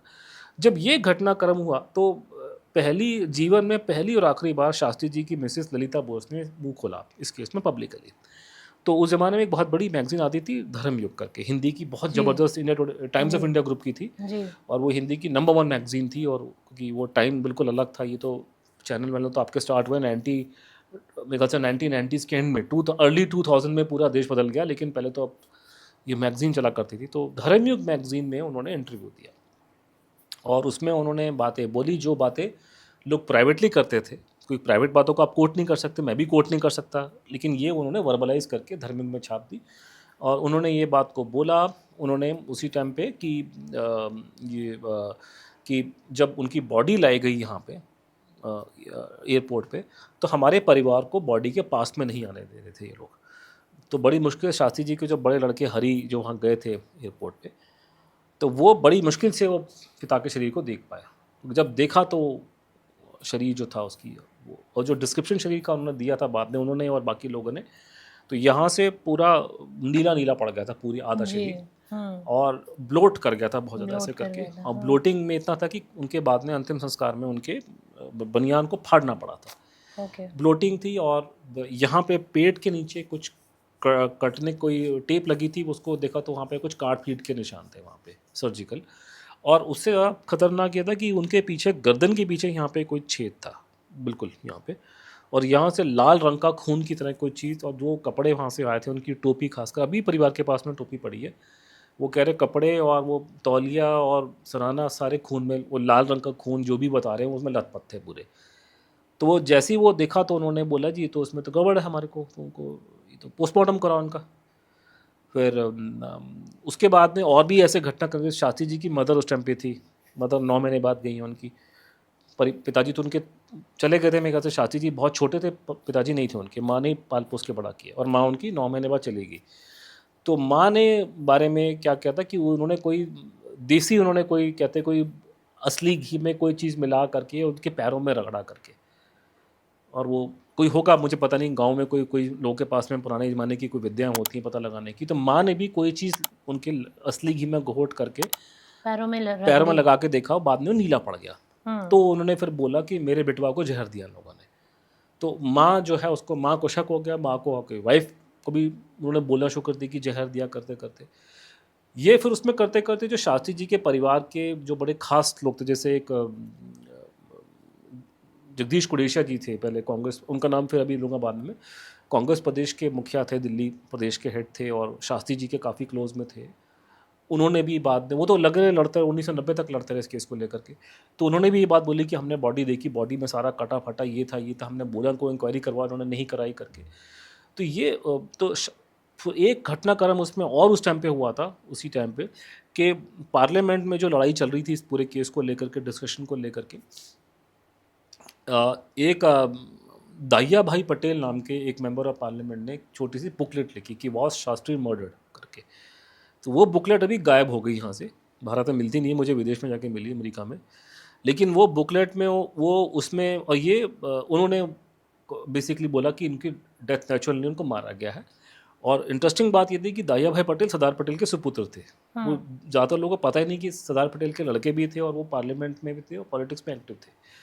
तो दाहिया भाई पटेल को, तो ये घटनाक्रम जब वहाँ पे, जब खासकर जब शास्त्री जी की वाइफ ने ये बात बोल दी तो देश में बवाल मचा थोड़ा सा। खबरें आई कि रशियन भी नाराज़ हुए हमसे कि आपने ये कैसे। ये कब की बात है? ये बात है, ये पार्लियामेंट में 1970 का जो पहला जो अप्रैल का महीना है, जब गवर्नमेंट ने मना कर दिया इंक्वायरी करने से, उसके बाद ललिता जी ने स्टेटमेंट दिया धर्मयुग के अंदर। पर इतना समय क्यों लगा परिवार को इस बात को? देखिए प्राइम मिनिस्टर कोई आम परिवार नहीं था, ये प्राइम मिनिस्टर का परिवार अब वो था। ये वही आंसर दे सकते हैं कि वो घबराए हुए थे, प्रेशर में थे, क्या था ये है वो। अब मैं अभी इस पे आऊँगा, वो शायद उस पर हम समझ पाएंगे। लेकिन उन्होंने तो ललिता जी ने उसके बाद भी कभी, जहाँ तक मेरी नॉलेज है, कभी पब्लिक स्टेटमेंट नहीं दिया। उनकी डेथ 93 में हुई है, सिर्फ पब्लिक स्टेटमेंट पहली और आखिरी बार उन्होंने धर्मयुग में दिया। लेकिन उनका स्टैंड उनका यही रहा था वो कि मेरे हस्बैंड को मारा गया है, वो तो उनका स्टैंड कभी जीवन भर चेंज नहीं हुआ।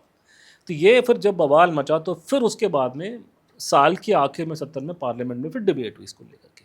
तो गवर्नमेंट ने कोई 10-12 पन्ने का कोई एक स्टेटमेंट जारी किया है। तो शास्त्री डेथ के केस के अंदर हमारे पास सरकारी व्यू जानने का सबसे यही है मत, वो 10 पन्ने का। तो एक चीज़ जो आप जो सुभाष बोस के बारे में कह रहे थे, मुझे आपकी सुभाष बोस में बहुत सी कॉमन चीज़ें हैं, लेकिन जो कॉमन नहीं है वो ये है कि नेताजी को लेकर के हमारे पास इस देश में कोई 2000 फाइलें होंगे कम से कम। ठीक है, लेकिन शास्त्री जी के बारे में गिनती का 4-5 पन्ने का नोट है बस, कि इन्फॉर्मेशन बहुत लिमिटेड है, आप किस पे आप बात करोगे। तो वो सरकार का वो स्टेटमेंट था जो सरकार ने दिया। तो सरकार ने एक डिटेल स्टेटमेंट दिया 70 के आखिर में, ये बोलते कि हम इस पर इंक्वायरी नहीं करेंगे, हमने सारे पहलुओं को देख लिया, ये है वो है, कोई शक नहीं है, कुछ नहीं है, हमने सब काउंट कर लिया। ये आप जो कह रहे हो बॉडी काली होगी, बॉडी काली इसलिए हुई है, नीली पड़ गई है क्योंकि वो एम्बामिंग हुआ है उनका, तो ये एम्बामिंग का साइड इफ़ेक्ट है। तो ऐसे उन्होंने बोल बाल करके उन्होंने, सरकार ने ये पूरा केस को रफा दफा किया और ये उसके बाद 71 की वो लड़ाई शुरू हो गई। फिर पूरे देश का वो फोकस चेंज हो गया। लेकिन उसमें एक इंटरेस्टिंग बात ये है कि ये जो पार्लियामेंट में सरकार ने जो स्टेटमेंट रखी है, ये इन्होंने पार्लियामेंट के सेशन के आखिरी दिन पे रखी है। तो उसका पर्पज़ ये था क्योंकि उसको लेके काफ़ी नेता नाराज़ हुए थे। उन्होंने कहा था कि आप इसको आखिरी दिन में रख रहे हो स्टेटमेंट को, ताकि हम लोग इसको ढंग से पढ़ ना सकें और ढंग से डिबेट ना कर सकें, और आपने टाइम एक्सटेंड किया नहीं लड़ाई करने का। तो ये एक बड़ी इंटरेस्टिंग कहानी है कि जब 2006 में मुखर्जी कमीशन की रिपोर्ट को सरकार ने रिजेक्ट किया था, तो उसकी रिपोर्ट को भी इन लोगों ने जानबूझ करके पार्लियामेंट के सेशन के लास्ट डे पे रखा। ठीक है, जब गुमनामी बाबा की रिपोर्ट को इन्होंने एक्सेप्ट किया, जो रिपोर्ट गलत है, नौटंकी हुई थी वहाँ पे यूपी में कोई सहायक कमीशन के नाम पे, उसको भी जानबूझ करके ये बीजेपी की गवर्नमेंट कर रही है, वो एक काम कांग्रेस कर रही है, बीजेपी, दोनों के दोनों एक ही तरह की स्ट्रेटजी सेम है कि आप इन मुद्दे पे जब कोई पार्लियामेंट में, चाहे सुभाष चंद्र बोस हो, गुमनामी बाबा हो या शास्त्री हो, उसके ऊपर कोई रिपोर्ट या कोई आपने स्टेटमेंट देना है, तो पार्लियामेंट के सेशन के लास्ट, या असेंबली, यूपी में तो असेंबली में हुआ था गुमनामी बाबा पे, बिल्कुल लास्ट डे पे रखो, ताकि कोई आदमी इसको पढ़ ना सके और डिबेट ना कर सके। तो ये बड़ा क्लियर पैटर्न जो आपको दिखाई देगा, क्योंकि दिमाग तो करता है ब्यूरोक्रेट्स का ये करके। करेक्ट, हाँ। तो 70 में ये केस आखिरी बार, तो शास्त्री जी वाला केस इस देश में पब्लिक में डिस्कस जो हुआ था 1970 में हुआ था। उसके बाद में भारत पाकिस्तान की लड़ाई होती है, वो होता है, दुनिया बिल्कुल बदल गई, कट गया, और ये केस तब से लेकर के साल 2009 तक बंद रहा, जब तक मैं इस केस में नहीं आ गया। मैंने इसको रीओपन किया उसके बाद से। तो ये कहानी मोटा मोटा केस की, और उसके बाद जब मैं उसमें एक्टिव होऊंगा तब वो नई चीज़ें पढ़ते हुए निकल। इस बीच में मेरे केस खोलने से पहले कुछ घटनाक्रम कटा था, लेकिन वो मीडिया में नहीं आया था। तो वो घटनाक्रम ये था तो उसमें कि जो वहाँ पे मौजूद थे लोग, जैसे CS झा जो भारत के फॉरेन सेक्रेटरी थे, उन्होंने किताब लिखी 90 के दशक में अपनी। तो CS झा ने मेरे ख्याल से ये अपने लिखा कि उन्होंने ये बोला कि ये इन्होंने शास्त्री जी पे बहुत प्रेशर था उनके ऊपर, तो शायद प्रेशर से उनको हार्ट अटैक आ गया, तो उसने ऐसा कुछ जुमला दे करके उसने अपना उसमें किताब में लिखा। फिर किस चीज़ का प्रेशर था? प्रेशर की वो इतना, अच्छा, वर्क प्रेशर था। ये था कोई कहते वो तो उनकी तो हार्ट के मरीज से पहले के नॉर्मल आदमी को भी बेचारे को इतना, तो उनका ये थ्योरी था CS झा का कि ये शायद प्रेशर नहीं झेल सके वहाँ का, ये उन्होंने स्टेटमेंट दिया।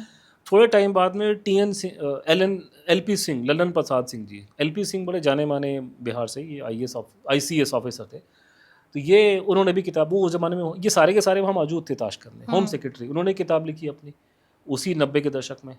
अब ये कभी फेमस नहीं हुई, वो तो मैं जाके उनको आज दिन के देख रहा हूँ, उनको एक जगह लेके आ रहा हूँ, तो उस टाइम पे कोई ये टॉपिक नहीं था। तो LP सिंह ने ये थ्योरी रिजेक्ट कर दी कि नहीं ये तो बेकार की बात है कि उन प्रेशर में, शास्त्री जी कहता है इतना कमज़ोर नहीं था कि ऐसे प्रेशर में आ जाए किसी के, तो उन्होंने अपना, लेकिन उन्होंने बोला हार्ट अटैक से मरे।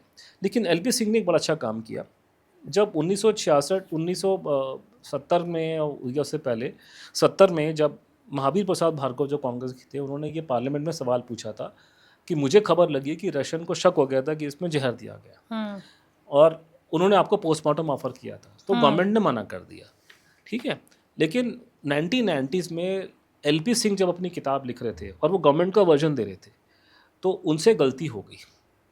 उन्होंने गलती से ये बात लिख दी कि हाँ रशियंस ने पोस्टमार्टम ऑफर किया था। इसका मतलब आपने जो सरकार ने पार्लियामेंट में जो आंसर दिया वो झूठा आंसर है। तब तो आप कह रहे कि रशियन गवर्नमेंट ने आपको ऑफर नहीं किया पोस्टमार्टम का, ठीक है, लेकिन LP सिंह ने अपनी किताब में, और होम सेक्रेटरी थे, ICS ऑफिसर थे, बड़े जाने माने ICS ऑफिसर थे, कोई छोटे मोटे अफसर नहीं थे, ललन प्रसाद सिंह उनका नाम था। LP सिंह ने अपनी किताब में गलती से, मेरा मानना गलती से किया, क्योंकि वो पूरी कहानी गवर्नमेंट की प्रमोट कर रहे थे। और वैसे भी ये लोग बड़े पक्के होते हैं, ये लोग मर जाएंगे लेकिन सरकार का स्टैंड नहीं चेंज करेंगे। तो LP सिंह ने वही स्टेटमेंट, उसने गलती से उसके मुंह से निकल गया कि रशिया ने हमको ऑफर किया था। तो ये it becomes a very suspicious thing कि आपने पार्लियामेंट में झूठा स्टेटमेंट दिया है, क्योंकि द मोमेंट यू से कि रशियन ने आपको पोस्टमार्टम ऑफर किया, इसका मतलब रशियन को डाउट हुआ था। उसके बाद में इसी पे एक उसी 90 के दशक में एक सर CP श्रीवास्तव जी थे, वो सहज योगा वाली जो मैडम है ना, वो योगा कराती है, उनके हस्बैंड, मैं उनका नाम भूल गया, तो सहज योगा कराती थी करके, वो अभी है नहीं, तो उनके उनके हस्बैंड थे सर मुझे पता नहीं वो नाइट कब से मुझे मालूम नहीं, सर बन गए वो, क्योंकि नाइटहुड अलाउड नहीं है मेरे ख्याल से इंडिपेंडेंस के बाद में, but he was sir LP CP Srivastava. CP Srivastava ji was in he was Tashkent, but he was not there in the room, but उन्होंने मेरे ख्याल से इन्होंने इन दो MMN शर्मा जी और जगन्नाथ साय से बातचीत करके उन्होंने अपना अकाउंट लिखा उसकी किताब में अपने, कि ऐसे हार्ट अटैक हुआ, ऐसे हुआ, ये हुआ। फिर उन्होंने किसी फॉरेंसिक किसी डॉक्टर से बातचीत भी करी इन्होंने, तो उसने कहा जी ये देख के तो लग रहा कि मर गई, तो ऐसा नेचुरल है करके। तो ये 3 किताबें निकल के ये कहानी आई। लेकिन इस कहानी में जो मोड़ आया बड़ा ज़बरदस्त, वो आया आपके 1998 या 2001 के आसपास में, मुझे वो एग्जैक्ट डेट याद नहीं है, बट शायद 2001, क्योंकि मुझे तब पहली बार मेरे को ये केस मेरे दिमाग में ठनका था पहली बार में। हुआ ये कि उस टाइम पे ये, मैं वो डेट कंफ्यूज कर रहा हूँ शायद, हाँ सॉरी, दो चीज़ें, एक चीज़ जो मुझे नहीं मालूम थी, एक चीज़ जो मुझे मालूम। पहला मोड़ आया 1991 में। 1991 में भारत में जो सोवियत रशिया था तो वो टूट के गिर गया ना, वो ख़त्म हो गया कंट्री, वो 91 में नया कंट्री बना 1991 में। लेकिन सोवियत रशिया की जो एम्बेसी थी भारत में, उसकी एक मैगजीन आती थी सोवियत लैंड नाम करके, बड़ी मशहूर मैगजीन थी। अमेरिकन एम्बेसी की मैगजीन थी स्पान, अभी तक आती है। तो सोवियत मैगजीन थी सोवियत लैंड। तो 1991 में सोवियत लैंड की मैगजीन में एक आर्टिकल छपा, और वो आर्टिकल लिखने वाला था कोई KGB का रिटायर्ड आदमी। तो ये दौर ऐसा था कि 1988 के आसपास जब रशिया टूटना शुरू हुआ, जब वहाँ पे उस कंट्री में अंदर प्रॉब्लम शुरू हुई, और करते करते करते 91 में वो देश टूट गया, तो वहाँ पे पुराने कई गड़े मुर्दे लोगों ने उखाड़ने शुरू कर दिए थे। तो सुभाष चंद्र बोस की बात कर रहे थे, उसकी बात कर रहे थे, करते करते तो एक खुलेपन का दौर आ गया था। तो ये KGB के कोई रिटायर्ड आदमी ने आर्टिकल लिखा, जो उनकी एम्बेसी ने दिल्ली में छाप दिया। तो उसमें उसने बातचीत करी कि ये जब शास्त्री जी और ये अयूब खान यहाँ पे थे, तो KGB इन पे निगाह रख के बैठा हुआ था कि ये लोग क्या कर रहे हैं। इनकी जासूसी हो रही थी, और इनके कमरे में, शास्त्री जी के कमरे में, हम लोगों ने वो लगा रखे थे ईव्सड्रॉपिंग डिवाइसेस, सुनने की आवाज़ें जिस पर रिकॉर्ड होती है। और जब शास्त्री जी को सीजर आया है, तब हमें मालूम चल गया कुछ गड़बड़ हुआ है। लेकिन हमने इंडियंस को बताया नहीं, क्योंकि अगर बताते तो इनको मालूम चल जाता कि हम लोग इनकी रिकॉर्डिंग कर रहे हैं। तो ये बड़ी अनयूजुअल बात है कि सीजर की बात कोई नहीं कर रहा कि शास्त्री जी को सीजर आया था। ये आदमी कह रहा है कि रिकॉर्डिंग हुई है, हमने रिकॉर्डिंग वो किया। मैगजीन छप रही है दिल्ली के अंदर, सोवियत लैंड में। तो मेरे को ये समझ में नहीं आ रहा कि अगर ये मैगजीन दिल्ली में छप रही है 1991 में, उसमें सोवियत लैंड की मैगजीन में ये लिखा जा रहा है, तो हमारे विदेश मंत्रालय के लोग कौन सी भांग खा के बैठे हुए थे? इन्होंने क्यों नहीं जाके रशियन सोवियत लैंड वालों से पूछा, भाई कौन आदमी लिख रहा है, ये बताओ, तुम्हारे पास में अगर कोई रिकॉर्डिंग है हमारे प्रधानमंत्री की आखिरी क्षणों की, तो हमें वही रिकॉर्डिंग दिखा दो। तो आपको तो केस को फॉलो करना चाहिए ना, कि ये तो वो है। तो ये कौन सी दुनिया में रहते हैं लोग, विदेश मंत्रालय वाले? तो किसने फॉलो भी नहीं किया किसी बारे में। उसके बाद में 90 के आखिरी दशक में, या 2001, मेरे ख्याल से 98 की बात है, हाँ, मैं कंफ्यूज करूँ, मुझे मालूम चला बाद में 2001 में। लेकिन 1998 में एक बड़ी विचित्र घटना घटती कि रशिया में एक आर्टिकल छपता है। आपको मैंने कहा था ना कि वहाँ 2 रशियन कुक भी थे वहाँ पे। एक तो भारतीय मोहम्मद जान जी थे, और ये मोहम्मद जान के बारे में बाद में स्टेटमेंट सरकार ने दी कि हमारे पास में कोई नेगेटिव कमेंट नहीं है। और ताशकंद के बाद वो आखिरी जो मैंने उनके बारे में सुना है, वो राष्ट्रपति भवन में उनकी पोस्टिंग हुई। वो गवर्नमेंट एम्प्लॉय था, वो गवर्नमेंट का कुक था, तो वो राष्ट्रपति भवन में थे। उसके बाद का मुझे नहीं पता, लेकिन है कि 67 के बाद वो राष्ट्रपति भवन में पोस्टेड थे वो।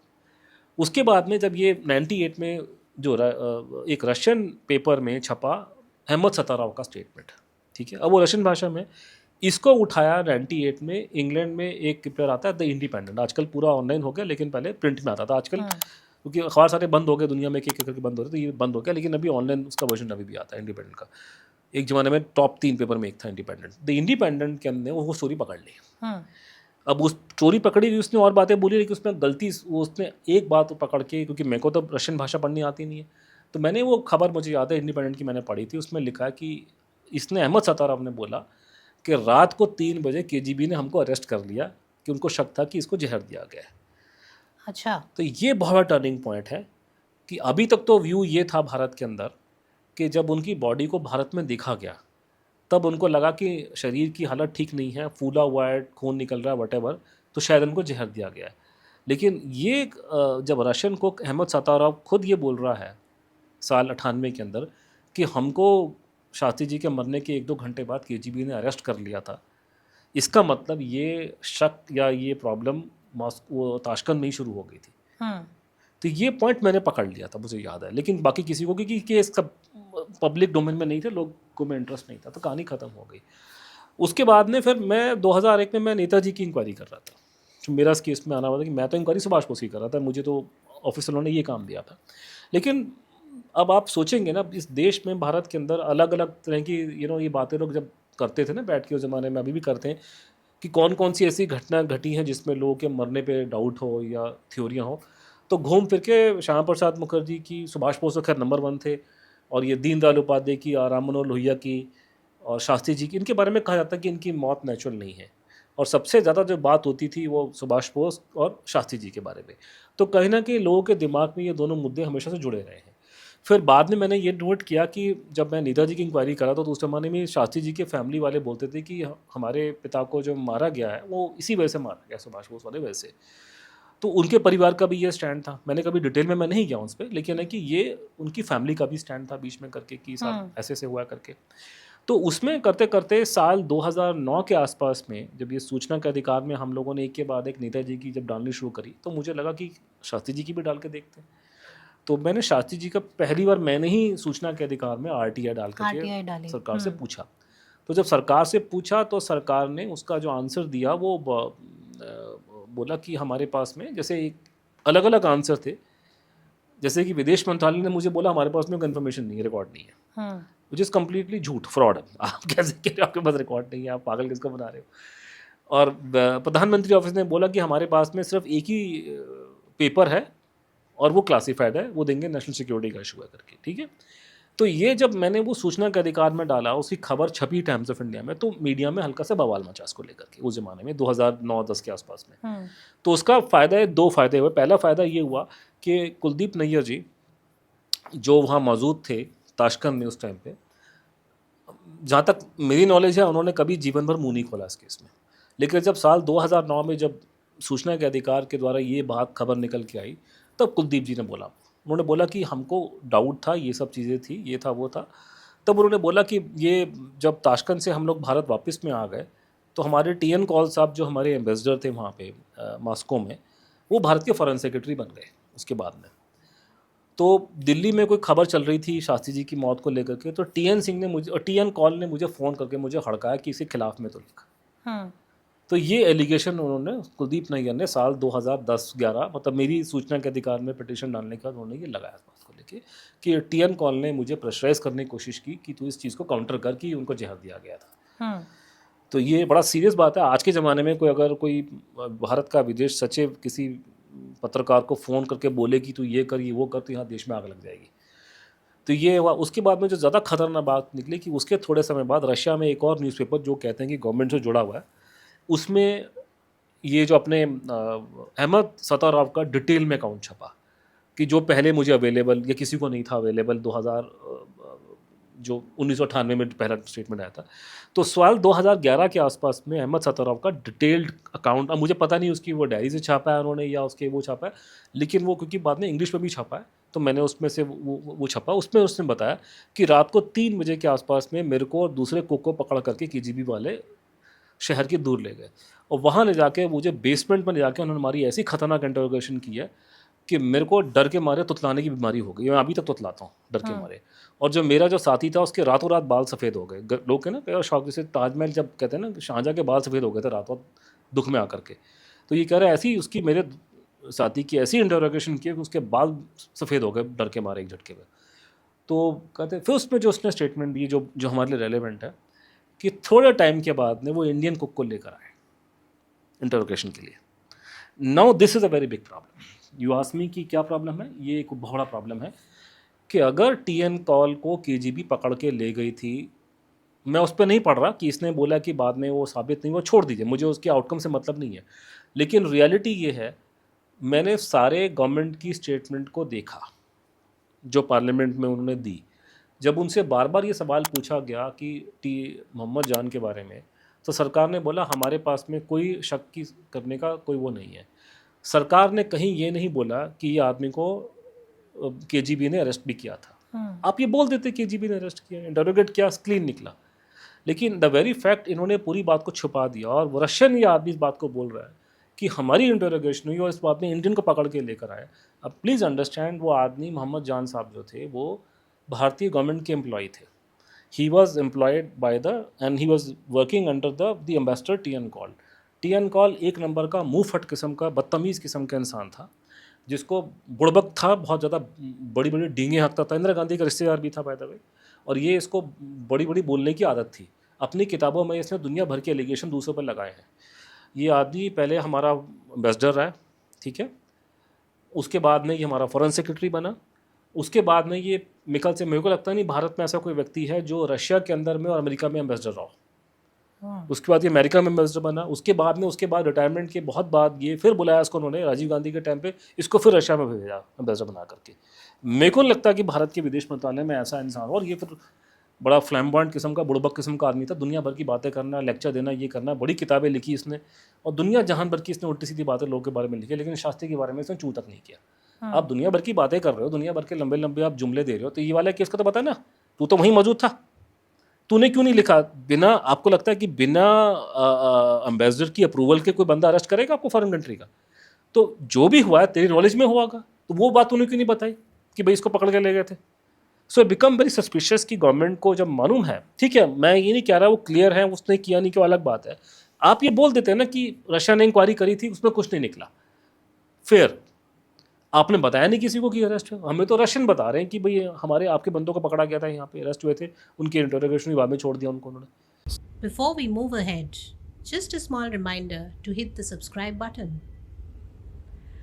पर अनुज जी, इसको हम ही से शी सेज क्यों ना माने? मतलब उन्होंने ये कहा, इसने वो कहा, रशियंस ने ऐसा कहा, 8-10 लोगों को मैनेज करना, चुप कराना, और इतनी बड़ी बात को लेके इस चीज़ पर क्यों नहीं प्रश्न उठना चाहिए? नहीं, प्रश्न तो उठने की और चीज़ है, मैं उसके बाद में आता हूँ। उसके बाद से जब आपने फिर मुझे पूछा, भी अब मेरे पास में ये सारी चीज़ें हैं, तो मेरे पास में जो पहली चीज़ जो निकल के आ रही है कि सरकार जो है इस पे ज़रा सच नहीं बोल रही है, ठीक है, ये तो दिखाया, और सच नहीं बोल रही, पार्लियामेंट में झूठ कहा उन्होंने, क्योंकि वो टी.एन. वो अपना, और मैं आपसे पूछूंगी ऐसा क्यों कर रहे हैं, वो तो अभी उस पर हम आएंगे, लेकिन मैं कह रहा हूँ कि सरकार ने पार्लियामेंट में कम से कम 2-3 झूठ बोले, मुझे दिखाई देगा, वो तो खुद ही उनके बंदों ने बाद में पकड़ा दिए कि होम सेक्रेटरी खुद डिनाई बोल रहा है कि हमें एक्सेप्ट किया था, और जो बात हमें अहमद सतारा बता रहा है वो बात हमारे बंदों ने क्यों नहीं बताई हमारे को, ठीक है, जबकि हमारे प्रधानमंत्री मरे। मैं जब इसमें जो मेरा इसमें इन्वॉल्वमेंट, अब मैंने 2009 में किया, लेकिन प्रॉब्लम ये हो गई थी ना कि एक तो नेताजी वाले केस में मैंने को बोला कि बहुत सारी फाइलें हैं, कमीशन बैठी, कमेटी बैठी, तो उसमें काम करने के लिए बहुत कुछ था, और उसमें वो एक बहुत अलग केस है।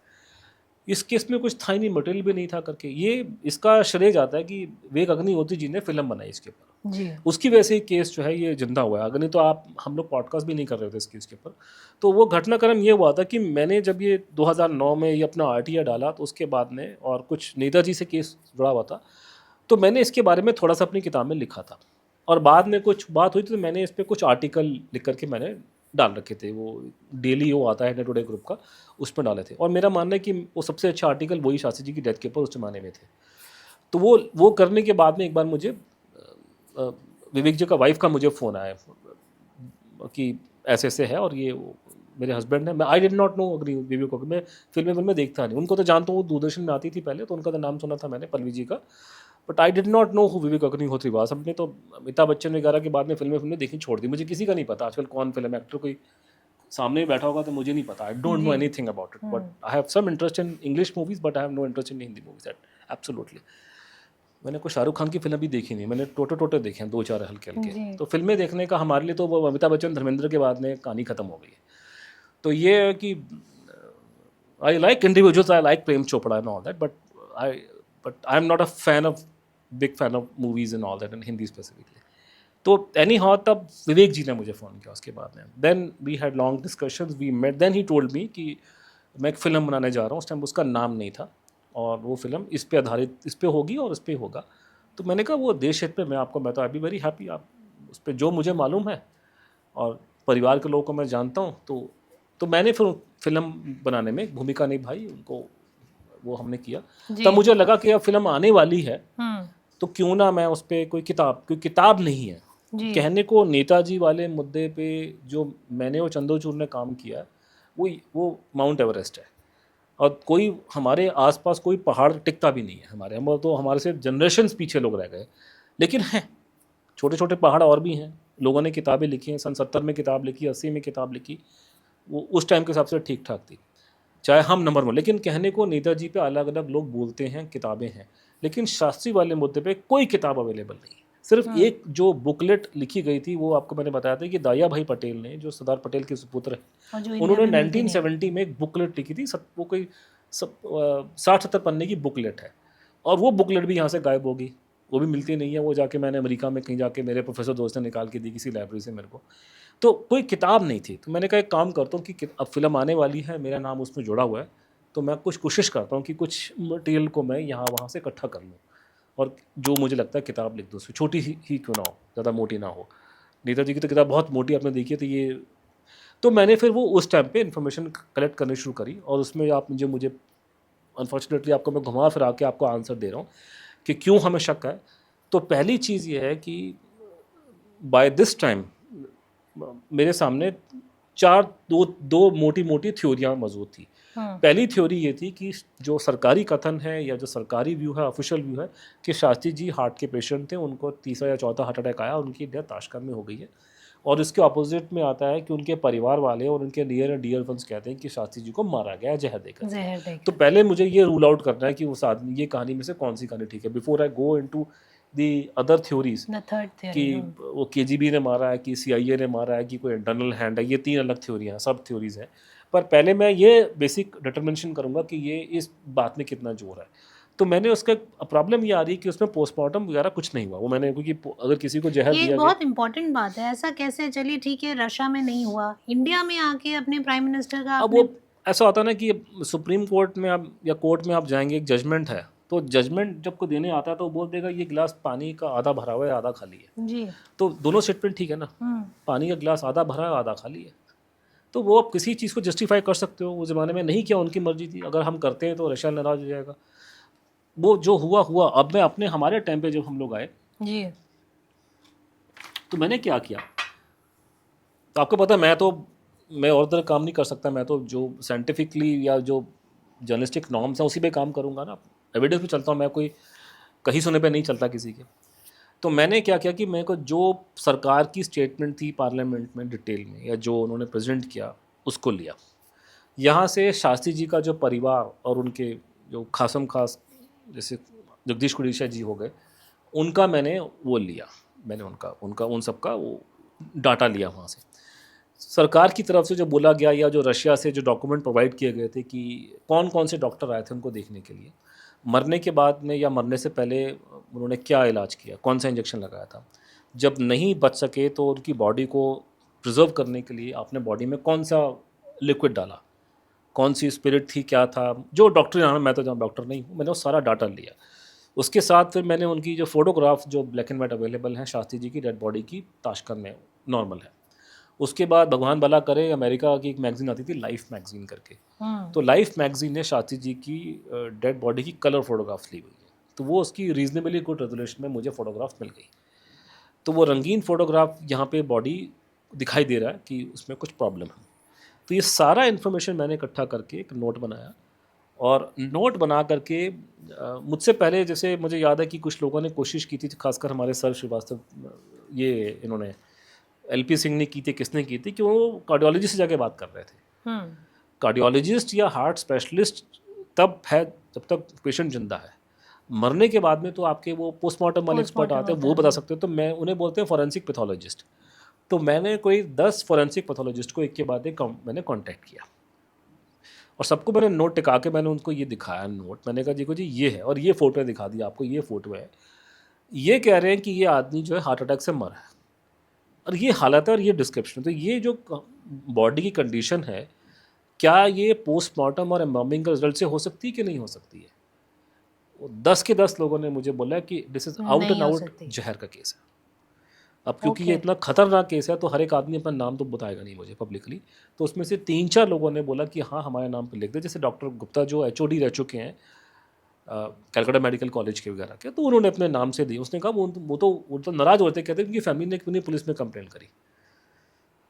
वो कह रहा ये जो है आउट एंड आउट। उन्होंने साइंटिफिक रीज़न समझा है, जैसे एक डॉक्टर सायन जो थे वो जहर के एक्सपर्ट हैं करके, उनके स्टेटमेंट हैं, उनके स्टेटमेंट जैसे उन्होंने बोला कि एक और डॉक्टर है, उन्होंने बताया कि बॉडी जो फूलती है, जो ब्लोट करती है, उसका मतलब होता है कि बॉडी सड़ गई अंदर से या कुछ।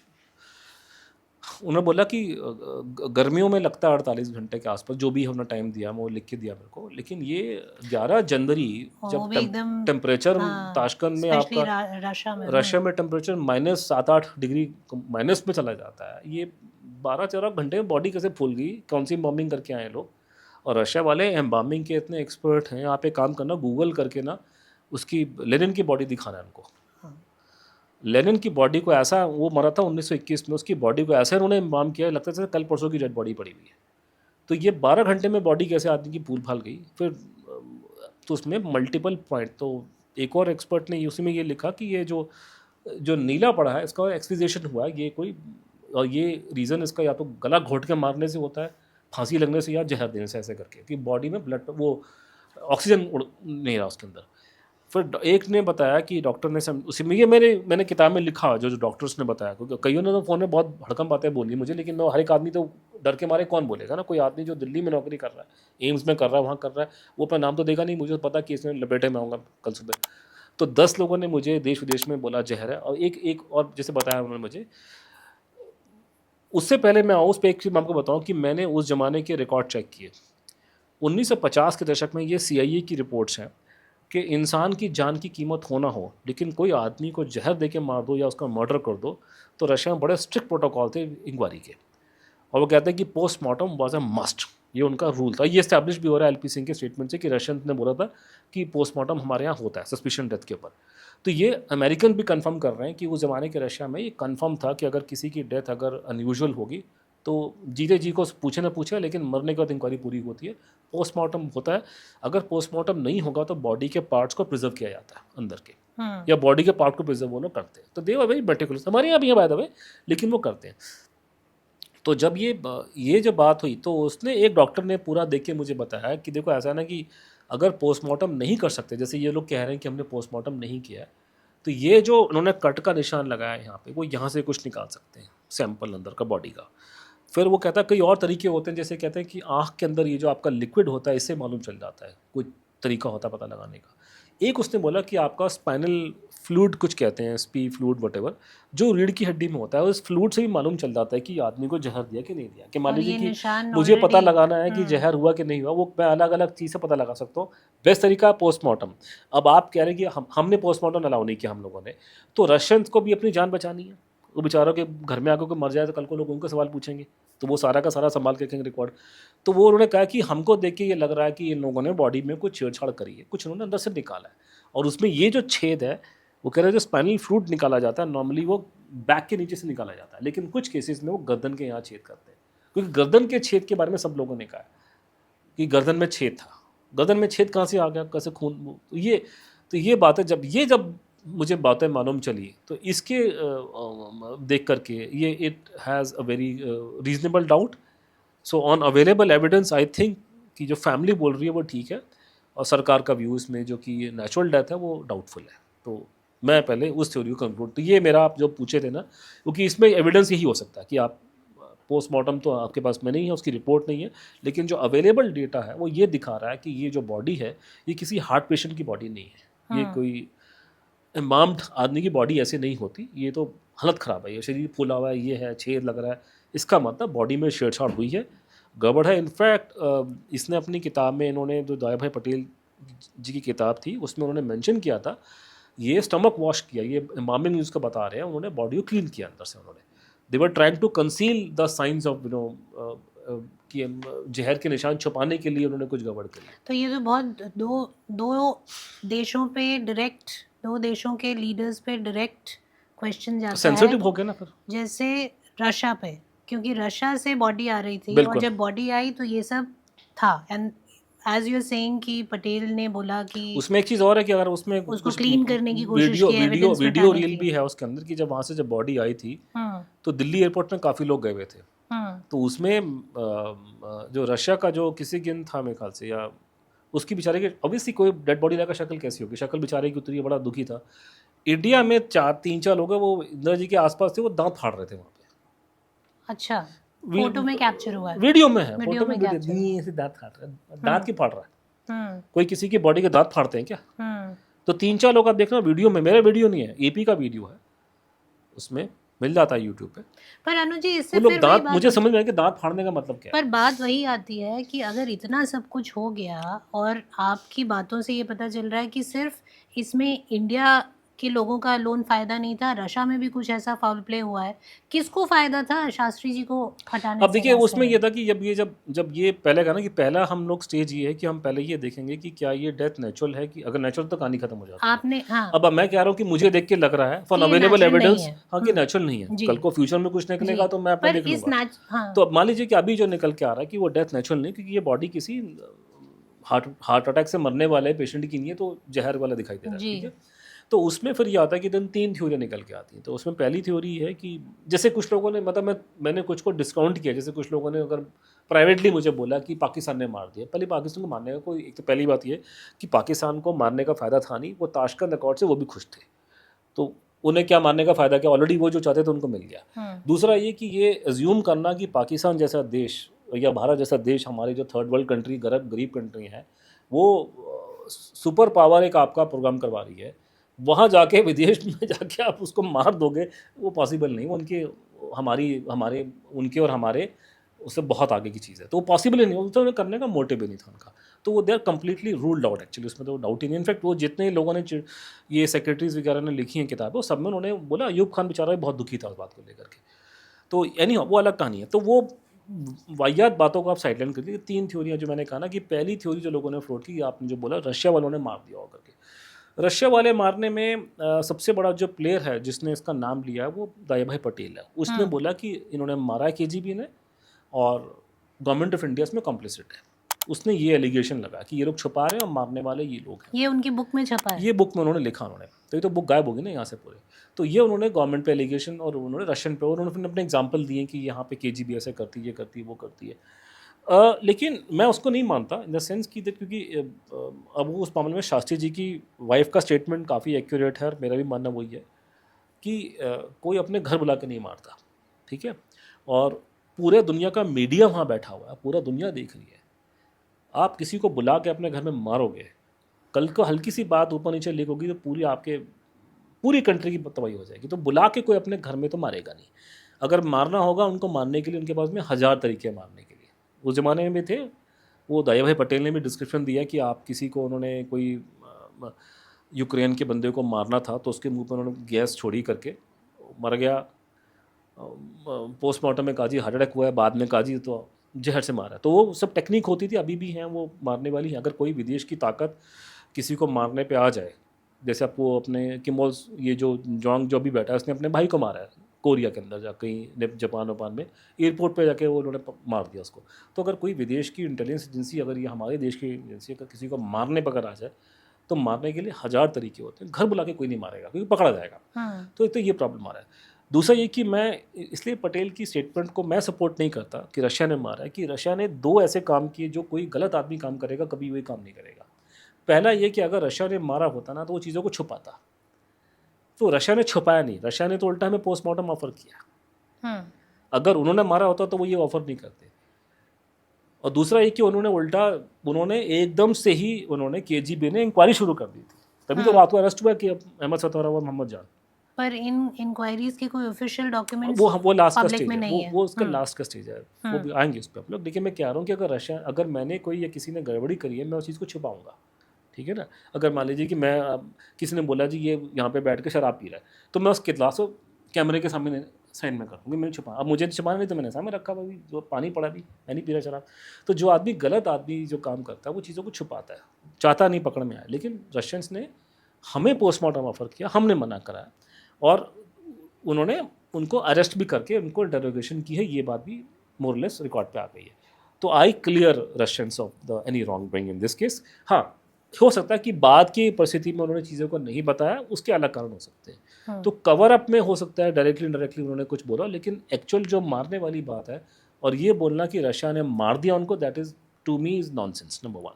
Then comes the other theory which is theory कि CIA ने मार दिया। इस पे मैंने अपनी किताब में एक पूरा चैप्टर लिखा है। उसको मेरे लोग जिन ने मेरी किताब पढ़ी हुई है या फिर पढ़ना चाहते हैं उसको डिस्पैशनेटली पढ़ें एक बार, कि लोग क्या होता है ना, आप ही लोग ना इमोशनल, हमारे देश के लोग बड़े इमोशनल हैं, तो इमोशनल होकर स्टेटमेंट देना शुरू कर देते हैं, जी ये तो है विदेशों के फेवर में बात कर रहा है, बट आप पढ़ लो उसमें। मैंने उसमें एक मोटा मोटा एक मैंने खांचा बनाया, वो खांचा ये है कि 1967-68 के आसपास में भारत के लोगों को बीमारी पैदा हो गई यहाँ पे, खासकर कांग्रेस के लोगों को, कि जो भी भारत में ख़राब काम हुआ उसका ब्लेम उन्होंने सीआईए को ठोकना शुरू कर दिया कि साहब सीआईए ने करवा दिया। वो शंकर दयाल शर्मा जी बाद में हमारे राष्ट्रपति बने, उसने कहा जी भारत जो अभियान चल रहा है गरीबी हटाओ का, उसको अमेरिका जो है अड़ंगे डाल रहा है इसके अंदर। तो यहाँ के लोगों को और ख़ासकर जो ऊपर के लोग हैं उनको ये बीमारी है कि ये उल्टी सीधी बातें सब बोलते हैं अमेरिकन सीआईए के बारे में, कि वो साहब वो हमारे देश को बदनाम करना चाहते हैं, हमारे पीछे पड़ गए हैं। जैसे राजीव गांधी जब मरे थे, उनको जब मारा गया तो आपको सुन के हंसी आएगी, हंसने की बात नहीं है, सर पीटने वाली बात है, और इसको लेके बवाल मचा था अमेरिका में। इन्होंने, भारत सरकार ने पार्लियामेंट में, ये हमारे गृह मंत्री ने ये थ्योरी फ्लोट कर दी कि साहब ये तो अमेरिका का इसमें हाथ है राजीव गांधी को मारने का। और रीज़न उन्होंने जो दिया था वो ये है कि उनकी राजीव जी की अध्यक्षता में भारत देश इतना ताकतवर बन गया कि अमेरिका घबरा गया आपसे। मैं बार बार लोगों को बोल रहा हूँ कि कहाँ राजा भोज कहाँ गंगू तेली, तुम कहाँ से अमेरिका को टक्कर देने में पैदा हो गए, वो भी उस ज़माने की बात करो। आजकल तो चलो थोड़ा भगवान भला करे, हमारे थोड़ी बिल्डिंगें बन गई, थोड़ी सी बिल्डिंगें बन गई हैं आपकी यहाँ पे, तुम कहाँ से टक्कर देने के लिए कहाँ अमेरिका बहादुर आपसे घबराना शुरू हो गया। ये आप बात करें 90 में, कौन सी आपने रात को पानी में तुमने कौन सी तुमने दवाई, कौन से भांग के गोले तुमने खाए जो ऐसी वाहियत बातें तुम बकवास कर रहे हो बैठ करके। तो ये लोगों को बीमारी इस देश में थी। इन्होंने अन्ना हज़ारे को बोला सीआईए का एजेंट है, जब ये इमरजेंसी में कहा जी सीआईए एजेंट काम कर रहे हैं। तो ये पुरानी बीमारी है इस देश के लोगों को कि हर चीज़ में उनको उंगली सीआईए ने करवाया है, ठीक है। और इतने चालू किस्म के लोग हैं कि अपने बच्चे उन्होंने अमेरिका में बिठा रखे होते हैं उस टाइम पे, कि यहाँ पे अब भारत सरकार ये बोल रही थी कि साहब राजीव गांधी को मारने में अमेरिका का हाथ है, लेकिन राहुल गांधी जी अमेरिका में पढ़ रहे थे और भारत के प्रधानमंत्री चिट्ठी लिखा है राष्ट्रपति जी को अमेरिका की, भैया उनका ज़रा देखभाल करो, आप तो बड़े फेवर में उनके। तो ये दोगलापन इनका ये बड़ा हो रहा है। दूसरा ये हो रहा है कि उस पर उस ज़माने फिर ये अमेरिकन कांग्रेस में ये बात उछली, ये वाली बात, जब ये वहाँ खबर छपी वहाँ के मीडिया में कि इंडिया के लोग कह रहे हैं कि राजीव गांधी को उसने मरवा दिया, सीआईए ने, अमेरिका ने मरवा दिया। तो वो उन्होंने बोला कि इनका दिमाग का इलाज, मैंने पूरी स्टेटमेंट अपनी किताब में डाल दिया, बिल्कुल ठीक लिखा है कि यहाँ के लोगों को दिमाग का इलाज करने की जरूरत है। आपने कह रहा हम तुम्हारे से कहाँ घबरा रहे हैं, तुम्हारी गरीबी को हटाने के लिए हम तुम्हारी मदद कर रहे हैं, हम तुम्हें इतना दान देते हैं, तुम्हारे को इतनी सपोर्ट कर रहे हैं, हम तुम्हें क्यों मारेंगे भैया। तो यहाँ ये जो दिमाग में ये जो फतूर आ गया ना कि हम बहुत बड़ी महाशक्ति बन के निकल रहा है भारत जो है, और वो इतनी बड़ी महाशक्ति निकल के कि अमेरिका घबरा रहा है, ये पागलपंती की बात है। आपको खाने को रोटी दिल्ली में 2 घंटे पानी नहीं आता है, साउथ दिल्ली में आप कहाँ के अमेरिका को टक्कर दोगे आप लोग। खैर वो, और ये बात मैं करूँ 90 के दशक की, अभी तो 90 दशक के बाद IIT बूम के बाद में कम से कम भारत के लोग चले गए, थोड़ी हमारी बिल्डिंगें बन गई तो इकॉनमी सुधर गई आपकी। हमारी 90 में हमारी हालत क्या थी आपको पता है, आपको देश की। उसका एक और प्रॉब्लम है कि अमेरिका में डीक्लासिफिकेशन होता है, तो लकीली हमें सीआईए के साइड से और अमेरिकन साइड से काफ़ी डॉक्यूमेंट मुझे मिल गए वहाँ पे, ठीक है। तो वहाँ पे प्रॉब्लम ये निकल के आ रही है कि जैसे ही, पहली बात तो ये कि एक लोगों ने थ्योरी फ्लोट करी बीच में कि क्योंकि भारत के लोग ऐसे हैं, सस्पिशियस माइंड एक बड़ा फेमस गाना है उसका, एल्विस प्रेस्ले का, यहाँ सारे सस्पिशियस माइंड बैठे हैं उठा करके, कि बाबा की, हुमी जहांगीर बाबा जी की वो जहाज़ क्रैश कर गया माउंट ब्लैंक में, उसमें स्विट्ज़रलैंड के आसपास में पहाड़ों में, शास्त्री जी के जाने के कोई 8-10 दिन के बाद में, तो दोनों को जोड़ दिया, कहते कि वो तो उसको उन्होंने अमेरिका ने मरवा दिया, ठीक है। तो पागलपंती की बात है यार, कोई अगर आदमी किसी को, साइंटिस्ट को मारना भी होगा मान लीजिए, उसके जहाज़ को, वो पूरे हवाई जहाज़ को उड़ा देंगे यूरोप के बीच में, वो पागल हैं क्या, कहीं और मारेंगे जाके उसको लेकर के। I understand you take the name of Pakistan और चाइना, दैट इज सब सेंसिबल, अमेरिकन को जाके मारेंगे। बाबा जिंदगी में 50 बार अमेरिका गए, उनके लिए जहाज गिराएगा यूरोप के बीच में आकर के, उसकी पूरी इंक्वायरी होगी, कोई वो एक्सीडेंट से प्लेन क्रैश हुआ, लेकिन वहाँ भी उन्होंने थ्योरी फ्लोट कर दी। तो वहाँ से जो डॉक्यूमेंट निकल के आ रहे हैं, पहली बात तो एक क्लियरिटी है कि भारत एटम बम बना रहा था और एटम की वजह से अमेरिका घबरा गया हमारे से। तो अमेरिका क्यों घबराएगा, पहले पाकिस्तान घबराएगा, पहले आपसे अमेरिका को आप क्यों अपना प्रतिनिधि मानते हो। तो पहली बात तो ये कि भाभा की चिट्ठी अवेलेबल है कि भाई हम एटम बम नहीं बना रहे। सीआईए की कम से कम 5-7, और ये हाईएस्ट लेवल की रिपोर्ट्स हैं, ये रिपोर्ट नहीं है, उनके असेसमेंट है, जो उनके असेसमेंट उनके रक्षा मंत्री को, उनके राष्ट्रपति को दी जाती है। सीआईए का असेसमेंट है कि Shastri ji number 1 is not anti American. Shastri ji हमारे से अच्छे रिश्ते बनाने, कंटिन्यू करने के इच्छुक है, कोई एटम बम वो नहीं बना रहे हैं। तो कहीं कोई मोटिव तो हो, वो तो आपके फेवर में लिख रहे हैं अपने रिकॉर्ड्स में कहीं उन्होंने शक नहीं किया। इनफैक्ट उनके मरने के साथ ही जब मरे हैं तो अमेरिकन राष्ट्रपति जॉनसन बेचारा बहुत दुखी हुआ, उसके ऑडियो रिकॉर्डिंग अवेलेबल है। उसने कहा जी मैं जाऊं उनके फ्यूनरल में, तो उनको मना किया कि आप मत जाओ कि हमारे यहाँ प्रोटोकॉल नहीं है, तो वाइस प्रेसिडेंट जाएगा। तो वाइस प्रेसिडेंट अमेरिका का भारत में आया था राष्ट्रपति जी के फ्यूनरल के अंदर। वाइस राष्ट्रपति की वाइफ के नोट अवेलेबल है कि मैं तो उनका इंतजार कर रही थी कि वो व्हाइट हाउस में आएंगे, लेकिन अब बहुत दुख हुआ मेरे को सुनकर। तो वहाँ से काफ़ी रिकॉर्ड अवेलेबल है और उनका अच्छा डिस्कशन है कि उसमें कोई डाउट नहीं है अमेरिकन का कोई इसमें रोल नहीं। इनफैक्ट वो बहुत दुखी हुए थे। दूसरा है कि सो मच सो एक नोट मेरे हाथ लगा जो हेनरी किसिंजर ने निक्सन को लिखा, ये बात की बात है। और हेनरी किसिंजर और निक्सन तो बदनाम थे कि वो गाली दे रहे थे भारत को, निक्सन साहब ने बहुत गालियाँ हमको दी हैं। वो होने के बावजूद हेनरी किसिंजर उनको इन्फॉर्म कर रहे हैं कि जो भी ताशकंद में हुआ कम से कम रशियन का उसमें कोई हाथ नहीं है। तो न केवल वो रशियन को भी क्लीन चिट दे रहे हैं। तो बेसिकली सीआईए और रशिया इससे बाहर है, कंप्लीटली आउट। ऐसे तो ये कहानियां ये भारत के लोगों में ना, देखिए ऐसा होता है, मैं ये नेताजी वाले केस में भी कहा था, हिरण के पेट में कस्तूरी होती है, वो खुशबू है ना, वो बाहर ढूंढता है कि इधर मिलेगा, तो मैं सब कुछ माल यहाँ पड़ा है भैया, तुम बाहर के चक्कर में क्यों पड़ते हो, मेरे को समझ में नहीं आता। तो आप कहना चाह रहे हैं जैसे नेताजी वाले केस में कि वहाँ डॉक्यूमेंट मैं मुझे इच्छा है कि लंदन से डॉक्यूमेंट निकले, वहाँ से निकले, पर अपना माल तो निकालो भैया पहले। तुम्हारा आपको लगता है कि ये लोगों के दिमाग में फितूर हो रखा है कि आपको लगता है कि रॉ अभी वाले भजन गाते हैं गांधी जी के, वो ये काम करते हैं कि वहाँ भजन मंडली बैठी हुई है क्या, वो काम नहीं करते क्या, उनके पास रिकॉर्ड नहीं है क्या, वो नहीं कर रहे हैं, उनको नहीं पता। जो आपको मेरे को डाउट हो रहा है, जब आर कपूर साहब वहाँ गए थे, आपको लगता है नहीं कि आर कपूर जो जॉइंट सेक्रेटरी थे इंटेलिजेंस ब्यूरो में, बॉम्बे में उनकी डेथ हुई है 2-4 साल पहले, आपको लगता नहीं कि वहाँ जब शास्त्री जी प्रधानमंत्री मरेगा तो बाहर आकर रिपोर्ट नहीं देगा वो क्या? ये वो लोग हैं जो चाय भी पियेंगे तो उसकी भी रिपोर्ट बना के देते हैं कि मैंने आज चाय के 4 कप पिए के 6 कप पिए थे। इनकी इतनी ट्रेनिंग होती है, तो उसने कोई रिपोर्ट नहीं दी होगी क्या? कहाँ रिपोर्ट है? वो मजाक से मत रखा है। छोटा मोटा यहाँ पे अगर आप सड़क पे कुत्ता मारेगा तो इतनी मोटी फाइल एमसीडी बनती है उसकी। प्रधानमंत्री मारा, कहाँ है फाइलें, कहाँ है कागज, कहाँ है, वेयर आर द पेपर्स? अभी I will come to that thing. तो ये प्रॉब्लम उसमें निकल के आ रही कि ये जो मुद्दा निकल के आ रहा है कि पार्लियामेंट में उस टाइम पे लोगों ने डायरेक्टली इनडायरेक्टली अपने लोगों पे उंगली उठाई है। इंदिरा गांधी का नाम लिया इसने राजनारायण जी ने कि उसने उनका, ये पार्लियामेंट उनका स्टेटमेंट है, मेरे शब्द नहीं है, तो मेरे पे पाप नहीं चढ़ना चाहिए। उन्होंने ये बोला है कि ये हर जगह बोलती फिर रही है कि हमारे घर का नौकर प्रधानमंत्री बन गया, मैं तो ऐसी रह गई। ये राजनारायण के शब्द है। तो वो उन्होंने इनका नाम लेके खुल्लम खुल्ला पार्लियामेंट में कहा कि इनका इंटरनल हाथ है इन लोगों का, इन लोगों ने कुछ किया। अब मैंने उसको देखा डिस्पैशनेटली, मैं तो था नहीं वहाँ ना, मैं तो पुलिस वाला हूँ नहीं। देखिए ऐसा होता है, किसी बहुत बड़ा दावा, जैसे मैं नेताजी अब बहुत बड़े दावे करता हूँ, तो बिना एविडेंस के दावा नहीं करता, आपको पता है। मैं ठोक बजा के बोल रहा हूँ, अभी भी जितना बोल रहा हूँ ठोक बजा के कह रहा हूँ। आप इसमें मुझे काउंटर करके दिखा दो। अगर आपको लगता है कि ये डेड बॉडी, जो मैं आपको बोला कि फॉरेंसिक पैथोलॉजिस्ट जो है ये मुझे कह रहे हैं कि वो बॉडी हार्ट पेशेंट की नहीं है, आप अपना निकाल लो फॉरेंसिक पैथोलॉजिस्ट। मैं भी देखता हूँ कौन सा फॉरेंसिक पैथोलॉजिस्ट बोलेगा ये बॉडी जो है किसी हार्ट पेशेंट की, क्योंकि आई एम श्योर, क्योंकि 10 लोगों ने मुझे देश विदेश में कहा कि ये बॉडी 100% जहर की बॉडी है। तो दूसरा आपको मैंने बोला जहर, आप ढूंढ के देख लिए पार्लियामेंट में मैंने कब गलत बोला, मैंने कौन सी, तो सारी बातें रिकॉर्ड पर है, मेरी किताब पढ़िए, आप मुझे काउंटर कीजिए। तो मैं वही यार्डस्टिक आपके थर्ड एंगल पे लगाऊंगा कि साहब लोग क्या कहते हैं। तो उसमें 2-3 चीज़ें तो नाम लिया गया, उसमें 2 लोगों के नाम आए थे। एक तो इनका नाम आया, लेकिन उसके लोगों ने, बाकी लोगों ने, क्योंकि राजनारायण जी की हालत कुछ और थी, लेकिन अडवाणी जी और बाकी लोग तो डायरेक्टली नाम लेंगे नहीं। उन्होंने उल्टा घुमा फेंकी कि एक धर्मा तेजा नाम के आदमी का बार बार इस पूरे डिस्कशन में नाम लिया गया जब ये डिबेट पार्लियामेंट में हुई है। धर्मा तेजा कौन है, ये जानने के लिए लोगों को ये समझना पड़ेगा देश के। एक तो खासकर जो यंग बच्चे हैं ना, वो ये समझते हैं कि आजकल जो हो रहा है उनके साथ में, या जैसे वो हैं, वो कोई बड़ी अनोखी चीज़ है। मतलब जैसे आजकल एक स्टैंडर्ड लोग का घरों में जुमला होता है ना कि हमारा बच्चा तो बड़ा तेज है, ठीक है ना, बड़ा स्मार्ट है बच्चा हमारा, बड़ा बच्चा बहुत तेज है हमारा करके। आपको लगता है कि पहले बच्चे क्या बंदर थे क्या? पहले हमारे टाइम में हम कौन से बेवकूफ़ थे, हम भी तो तेज थे। आजकल तो एक ही माँ बाप अपने बच्चे सर चढ़ा के रखे हुए हैं, तो इसलिए बच्चा ज़्यादा बोलता है।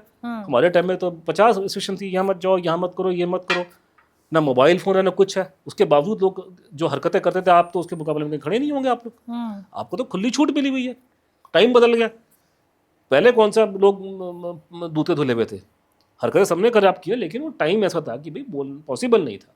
तो या आप ये दिमाग से निकाल दो कि जो आपको लगता है कि आपके समाज में कोई अच्छी बुरी घटना हो रही है, कोई फिल्म वाला ये हरकतें कर रहा है, वो ये कर रहा है, या स्कैंडल हो रहे हैं, आपको ये किसने बोला कि पहले नहीं होते थे? ये पहले भी होते थे, लेकिन वो आपका वो सोशल मीडिया नहीं था। करेक्ट। अगर ये ट्विटर और फेसबुक अगर होता तो महात्मा गांधी की क्या हालत होती है ज़माने में, मैं आपको बता सकता नहीं। वो टाइम ये था कि वहाँ पे अवेलेबल नहीं था, बात ही नहीं कर सकते आप किसी के बारे में, आप चीज़ों के बारे में, खुलापन नहीं है। तो ऐसे कौन से 70s में जो स्कैंडल भारत में हुए हैं, उसके सामने तो कुछ भी नहीं हो रहा आजकल। तो उन स्कैंडल्स में से 70s में जो बड़ा मशहूर स्कैंडल 60s में स्टार्ट हुआ था कि ये धर्मा तेजा नाम का, जिसका जैसे आपका विजय मल्ल्या था आपका, ये विजय मल्ल्या इसके सामने बच्चा है इनके सामने, ये ऐसी तोप चीज़ थी ये Dharma Teja. He was an industrialist. He was a socialite, he was a nuclear physicist. अच्छा वो सर्न में उसकी मेरे ख्याल से उसका आर्टिकल लगा रखा उसकी मैगजीन में उन्होंने, अच्छा न्यूक्लियर फिजिस्ट था। तो धर्मा तेजा जो था उसका, he had one American wife first and she died and there was some kind of a controversy about her death, some Jewish lady, rich woman. Then he met another girl, Indian girl in America. They became very famous. They used to hang around in big parties in India. So Pandit used to throw very good parties. So he used to be very frequently used to go there.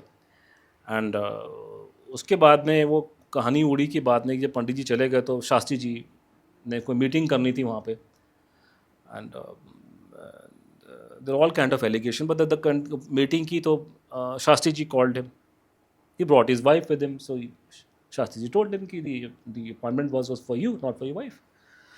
So Dharma Teja became very infamous. He was part of the high society circle, socialite, nuclear physicist.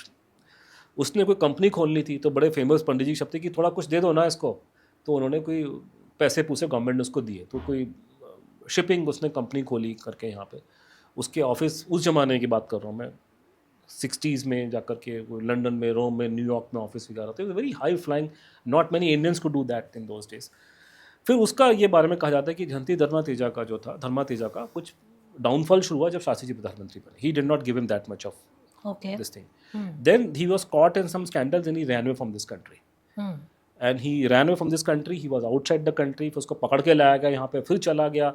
बाद में नाम चला रहा कि उसको ambassador बनाएंगे America का. फिर वो जब लंदन में था तो ही was a guardian for Sanjay Gandhi, और तो ही वॉज वेरी नोन. तो ही वॉज दोनों तेजा अंकल बोलते थे दोनों, संजय और इसको राजीव इसको. तो उनका वो एसोसिएशन था बीच में करके, और लोगों ने इनके बारे में बोला कि जब ये इंदिरा जी के लिए गिफ्ट उफ्ट लाना करना, टीएन कॉल का दोस्त था उसको भी गिफ्ट करके देता था करके. तो ये पार्लियामेंट में एलिगेशन लगे कि ये धर्मा तेजा जो था वहाँ पे मौजूद था ताशकंद में. तो सरकार को उन्होंने पूछा कि भाई धर्मा तेजा वहाँ मौजूद था, ताशकंद में था कि नहीं था. तो सरकार ने बोला आप कंफ्यूज कर रहे हो, वहाँ पे डॉक्टर JS तेजा थे जो जाने माने IFS ऑफिसर है, तो ये ताशकंद में नहीं था. तो फिर उन्होंने शायद पूछा कि मॉस्को में था फिर क्या, तो उन्होंने मॉस्को के शायद उन्होंने आंसर नहीं दिया.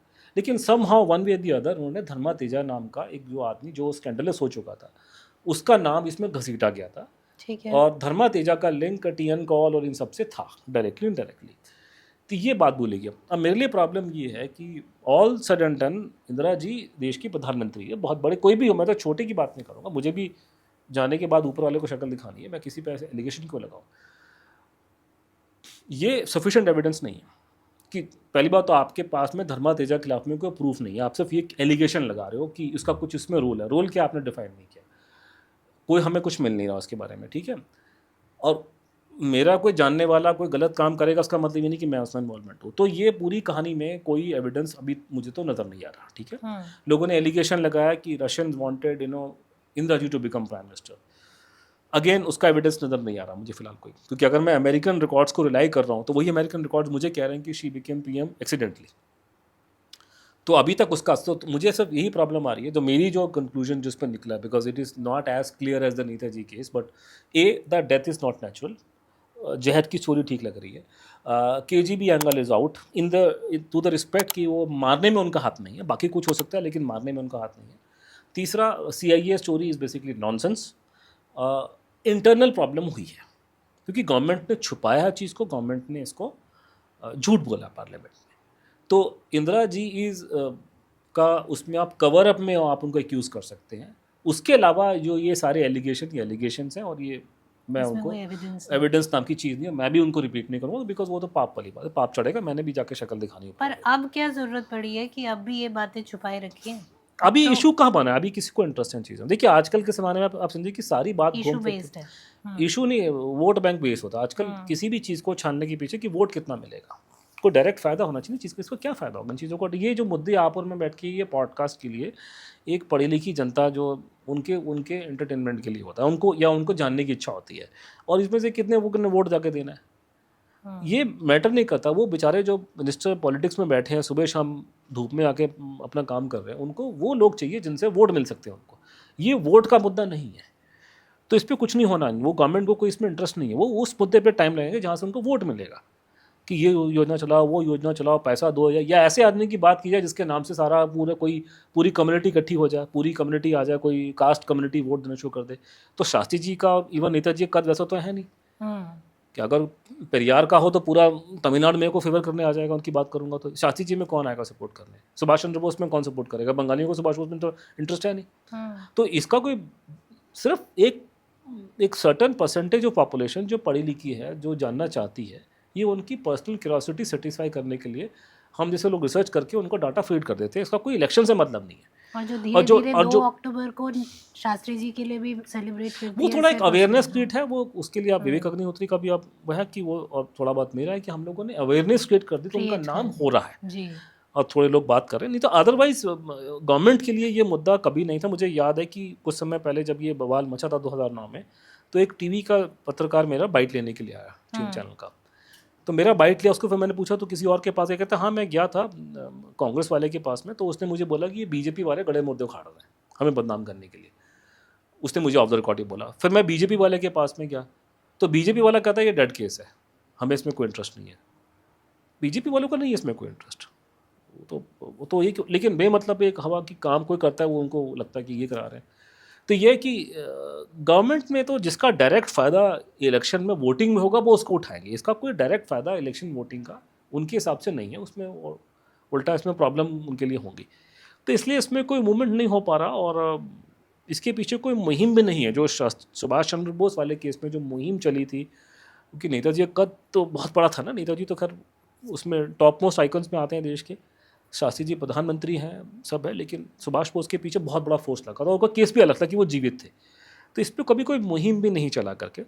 थोड़ा सा वो था कि अगर फिल्म चलने के बाद कुछ हो जाता ताशकंद फाइल के बाद, लेकिन वो परिवार में डिवीजन आ गया कि परिवार में शास्त्री जी के परिवार में कुछ लोग कांग्रेस की साइड में, तो वो शायद, लेकिन प्राइवेट में सारे की बात बोलते हैं, लेकिन नहीं कि पब्लिक में उन्होंने स्टैंड चेंज उन्होंने कर दिया। तो कभी इस पर इमोशनल बात नहीं हुई कोई। तो ये केस मेरे ख्याल से ये कभी नहीं उछल सका और ये ख़त्म है। इसमें हम सब यही कर सकते हैं कि अगर आप मुझे पूछो कि क्या किया जा सकता है आज के ज़माने में, वो सिंपल स्ट्रेट फॉरवर्ड है कि आप भारत सरकार इस पे प्रधानमंत्री एक कोई कमेटी बनाए छोटी सी, कोई इन्वेस्टिगेशन ना करे। जितने भारत सरकार में और खासकर जो इंटेलिजेंस के पास में जितने रिकॉर्ड हैं और जो रिकॉर्ड अवेलेबल नहीं है, क्योंकि मैं नहीं मान सकता कि अगर आईबी का जॉइंट डायरेक्टर वहाँ शास्त्री जी के सामने बैठा हुआ है, उनके सामने मर गया, उसने आके कोई रिपोर्ट अगर नहीं दी है तो इसका मतलब गड़बड़ है, क्योंकि उसने रिपोर्ट्स का कहना था मैंने रिपोर्ट नहीं दी। ठीक है, एक रिकॉर्ड में उसने ये मेंशन किया कि मैंने कोई रिपोर्ट नहीं दी। अरे यार, यहाँ तो मैंने कहा ना, यहाँ तो शहर में अगर 2 कुत्ते मर जाएंगे उसकी रिपोर्ट आईबी फाइल करता है बैठ करके, कैसे पॉसिबल है। तो वो जो पढ़े लिखे लोग हैं गवर्नमेंट के, वो बैठ के उसका पूरा असेसमेंट बना करके और सारे रिकॉर्ड निकाल करके उसका वाइट पेपर निकाल करके पब्लिक में छापें और प्रधानमंत्री को दें। प्रधानमंत्री उसको पब्लिक करें कि ये हमने इंक्वायरी करी, ये रिकॉर्ड मिसिंग है, ये रिकॉर्ड अवेलेबल है और ये गलतियाँ हुई हैं। और ये निकालने के बाद में उसी जो अपना माल उठा करके, अब हमारे रशिया में हमारे दोस्त हैं, उनको पुतिन जी को कॉपी पकड़ाओ कि सर ये आप जरा, नेताजी के बारे में तो आपने कह दिया कि हमारे पास में इन्फॉर्मेशन नहीं है, वो तो पुरानी बात होगी, ये तो सन 66 की बात है, वो तो आपके पास मरे हैं, इसमें तो डाउट ही नहीं है। कॉमन सेंस की बात है कि आपने इंक्वायरी करी होगी, आपके घर में आके बंदा मारा है, तो केजीबी का कम से कम इतना मोटा गट्ठा पड़ा होगा उनके पास में कागजों का, तो वो गट्ठा हमको माल हमको दो, और गट्ठा जैसे ही मिलेगा उस गट्ठे को आप उठा करके आप पब्लिक कर दीजिए, इंटरनेट पर अपलोड कर दो उसको। तो जब उससे मालूम चल जाएगा। अब हम इस केस में कुछ नहीं कर सकते, क्योंकि अनलाइक दी नेताजी केस जहाँ असली आदमी जीवित है और उसने अपने इम्प्रिंट अलग अलग जगह छोड़े हैं, शास्त्री जी चले गए सन 66 में, हमें बस ये पता लगाना है कि उनकी डेथ कब कैसे हुई।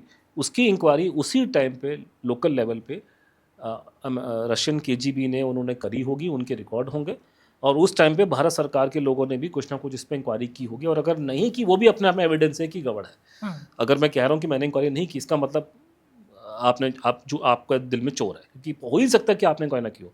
आपकी फितरत है कि आप इंक्वायरी करते हो, आप तो किसी पड़ोसी को नहीं छोड़ते इस केस में। तो वो सब निकाल करके आप रूसी सरकार, और इनफैक्ट एक बड़ी इंटरेस्टिंग बात है कि वो जो ताशकंद है वो अभी उज़्बेकिस्तान बन गया है। तो उज़्बेकिस्तान के जो एम्बेसडर थे वो शास्त्री जी के घर में भी आए थे, जो उनका म्यूज़ियम बना वहाँ पे, और वहाँ जाके उन्होंने बोला कि हमको इसे कोई इंक्वायरी होती तो हम लोग उसकी हेल्प करेंगे। तो आप उनको बात कर सकते हैं। वो जो डॉक्टर थे बाय द वे जिन्होंने पोस्टमार्टम किया था वो उज़्बेकिस्तान के लोग थे। अच्छा। और उसमें से कई लोग बहुत टाइम तक जीवित रहे, 90 के दशक तक उन्होंने वो, उसमें से एक मेरे ख्याल से डिप्टी हेल्थ मिनिस्टर बना उस कंट्री का। तो आप ताशकंद रशिया से जाने से पहले आप उनसे भी, उज़्बेकिस्तान से जिससे रिश्ते अच्छे हैं उनसे भी आप माल मत्ता ले सकते हैं। जैसे कोई छोटा मोटा केस होता है दिल्ली में, जैसे ना कि मुझे याद है कि आरुषि तलवार केस हुआ था यहाँ दिल्ली में, तो उसमें खबर आई थी कि वो जो कोई भी आदमी जो उसमें इन्वॉल्व था उसने कोई मोबाइल फ़ोन लेके उसने किसी गटर में फेंक दिया था यहाँ पे किसी नाले में। तो सीबीआई ने सारे इसके नाले खुलवा के देखे थे करके। तो जहाँ से नॉर्मल केसेस में जहाँ ऑर्डिनरी इंडिविजुअल्स इन्वॉल्व होते हैं, पूरी इंक्वायरी होती है, पूरी इंक्वायरी, हाँ, और इसमें, और क्योंकि उसका क्यों नहीं कर रहे उसका भी आपको मैं आंसर दे सकता हूँ, वो एक अलग कहानी, क्यों नहीं कर रहे। क्योंकि ये करना चाहे तो मैंने आपको बोला है कि ये वो तंजीम होती है कि अपने ऑफिस में अगर चाय के 2 कप पियेंगे तो अपनी मम्मी को झूठ बोलेंगे आके कि मैंने नहीं पिया। ये आईबी वाले जो रॉ वाले हैं, कि अपनी माँ तक को झूठ बोल देंगे। इनमें ऐसी इनकी झूठ बोलने का इनके डीएनए में घुसड़ देते। किसी को नहीं बताना मैंने क्या किया आज, तो अपनी माँ तक को नहीं बताएंगे मैंने ऑफिस में क्या खाना खाया। और जहाँ रही जासूसी की बात, या जासूसी हर एक आदमी करते, किसी को नहीं छोड़ते, एक पूरा अलग टॉपिक है। हो ही नहीं सकता कि इन लोगों की फितरत है कि इन लोगों ने इंक्वायरी ना करवाई हो, नहीं की हो। जो दुनिया भर की चीज़ों को इंक्वायरी करवाने वाले, जिनके रडार में पूरी दुनिया है, उनके रडार में अपना प्रधानमंत्री नहीं है। सही बात है। तो अलग प्रॉब्लम है, क्यों नहीं कर रहे वो मुझे बाद में पूछना, क्यों नहीं करवा रहे। चलिए, अच्छा है कि इस एपिसोड के माध्यम से हमारे जो व्यूअर्स हैं उनको कुछ बातें पता चली होंगी, और वो इस पर थोड़ा और शोध करेंगे, थोड़ा और रिसर्च करेंगे। शोध करने की उनको जरूरत नहीं है, शोध करने की उन्हें तो सिर्फ आपकी किताब उठा के पढ़ने की नहीं, वो मेरी किताब पढ़ ले। शोध मैं कर लूँ, मैंने जब अपने बाल सफेद कर लिए तो वो क्यों अपने बाल सफेद करेंगे? नहीं, बट फिर भी आई थिंक बार बार एक but they can do, they can look for, they can मतलब मजाक में कहता है, they can look for records here and there, क्योंकि वो अलग अलग गवर्नमेंट, अलग सरकारें अलग टाइम पे रिकॉर्ड पब्लिक करती रहती है। लेकिन प्रॉब्लम रशिया में ये हो रहा है कि रशिया में जो डीक्लासिफिकेशन चल रहा है वो सेकेंड वर्ल्ड वॉर के आसपास भी नहीं पहुंचा अभी तक। वहाँ पे वो पूरा एक ऐसे चलता है, तो वहाँ से निकल के नहीं आ रहे। आप इसका एक ही कोर्स है कि हम लोग उनसे बात करें, तो ये क्यों नहीं कर रहे। तो हमारी अभी तक की डिस्कशन में अनुज जी, हमने बहुत सारी बातें उनकी मृत्यु से रिलेटेड उकेरी हैं, उभारी हैं, और आई एम श्योर कि हमारे व्यूअर्स को कुछ और सेंस आया होगा, यंग व्यूअर्स को, कि एक प्रधानमंत्री हमारे देश का, और एक ऐसा पॉपुलर प्रधानमंत्री जो आम जनता से इतना जुड़ा हुआ था कि उनके बोलने पर इंडिया गेट पर जो है लोगों ने मतलब अनाज उगाना शुरू कर दिया था। इस तरह का प्रधानमंत्री का प्रोफाइल, सडनली एक डेथ होती है, फॉरेन कंट्री में होती है, और उसके बाद आज तक भी, इतने दशकों बाद भी, किसी को इंटरेस्ट नहीं है कि पता करें कि ऐसा क्या हुआ कि आज भी लोग शक करते हैं शास्त्री जी की डेथ को लेके। आपकी इस मामले में जो किताब है उसको पढ़ेंगे आई एम श्योर, और उससे कुछ सीखेंगे, और भी चीज़ें पता करने की कोशिश करेंगे। लेकिन इन सब मुद्दों में जो एक बात बार बार उभर के आ रही है, और एक क्वेश्चन जो बार बार उजागर होता है, वो ये होता है कि क्यों नहीं अभी तक इस पर कोई भी, देखिए, एक तरह की कोई चीज़ पुरानी हो जाती है ना, उसमें कॉम्प्लिकेशन बढ़नी शुरू हो जाती है। खासकर कोई भी ऐसी घटना, कोई भी ऐसी कंट्रोवर्सी जिसका संबंध किसी विदेशी गवर्नमेंट या विदेश के साथ में हो, खासकर उन देशों के साथ में जिनसे आपके बहुत अच्छे संबंध है, तो नॉर्मली हम ये कहते हैं कि पंगा मत लो इसमें, आप इसमें मत पड़ो, क्योंकि इसमें दूसरी कंट्री पसंद नहीं करेगी, उनसे रिश्ते अच्छे हैं। एक तो ये प्रॉब्लम आता है, तो ये हो गया। दूसरा ये होता है कि मैंने को बोला कि जब तक कोई मुद्दा से वोट नहीं मिलता, तो क्योंकि डिसीजन नेता लेंगे, डिसीजन आपका कोई और नहीं लेगा, नेता उसी में आएगा जिससे वोट मिलेगा। और ये जो मुद्दे हैं शास्त्री जी की डेथ का, सुभाष बोस की, ये कोई वोट वाले मुद्दे नहीं है। हाँ। तो उसमें उनका कोई इंटरेस्ट नहीं, ना वो पॉडकास्ट भी देखने वाले, इस बार वो नहीं देखने वाले, उन्हें को मतलब नहीं चाहिए उनको। तो वोट जहाँ जिनसे मिलेगा कि 500 रुपये का आप किसी को कन्याश्री में डाल दो, उसमें डाल दो, ताकि पैसा लोग हमको वोट दें। तो ये प्रॉब्लम आ रहा है। नहीं तो अदरवाइज इसमें लेकिन ये, हाँ, कि ये केस है, अब लोग पढ़ेंगे, बातचीत करेंगे, इस पॉडकास्ट को देखें, शेयर करें, व्हाट्सएप में डालें, लिंक को डालें, ताकि लोग पढ़ें, सुने, अवेयरनेस क्रिएट हो। आफ्टर ऑल आपका वोट भी काउंट करता है। मैं तो चाह रहा हूँ कि जब तक पॉलिटिक्स नहीं होगी या अवेयरनेस नहीं आएगी तब तक नेता रिएक्ट नहीं करेंगे। और थोड़ा सा कि नेताओं का प्रोफाइल भी चेंज हो जाएगा ना। आज जैसे नेता आपको दिखाई दे रहे हैं, आज से 10 साल बाद नहीं दिखाई देंगे। अब तो नेता जो है वो सारे नई जनता को अपील करना चाहते हैं। अब जनरली लोग ज़्यादा अवेयर हो गए हैं, पढ़े लिखे हो गए हैं।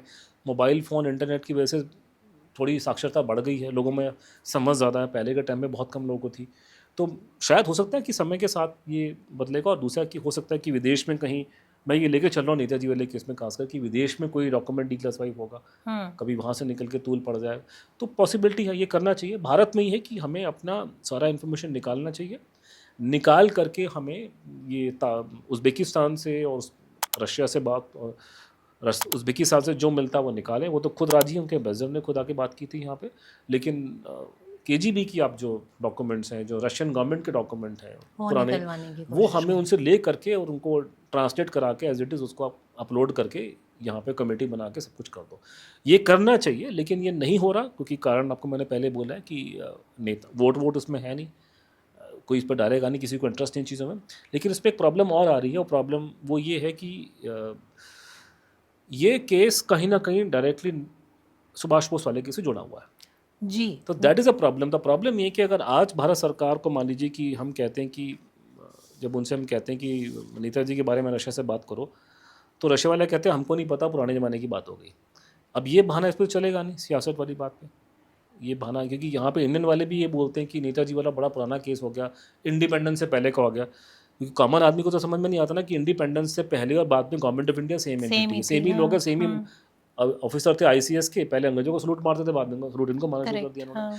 तो अभी ये कि यहाँ वो जो आपने बहाने और एक्सक्यूज़ आपने नेताजी वाले केस में लगाए थे, वो कोई भी बहाना आपका इस केस में नहीं चलने वाला, क्योंकि वो प्रधानमंत्री थे देश के, ठीक है। तो आपको यहाँ क्यों नहीं करते?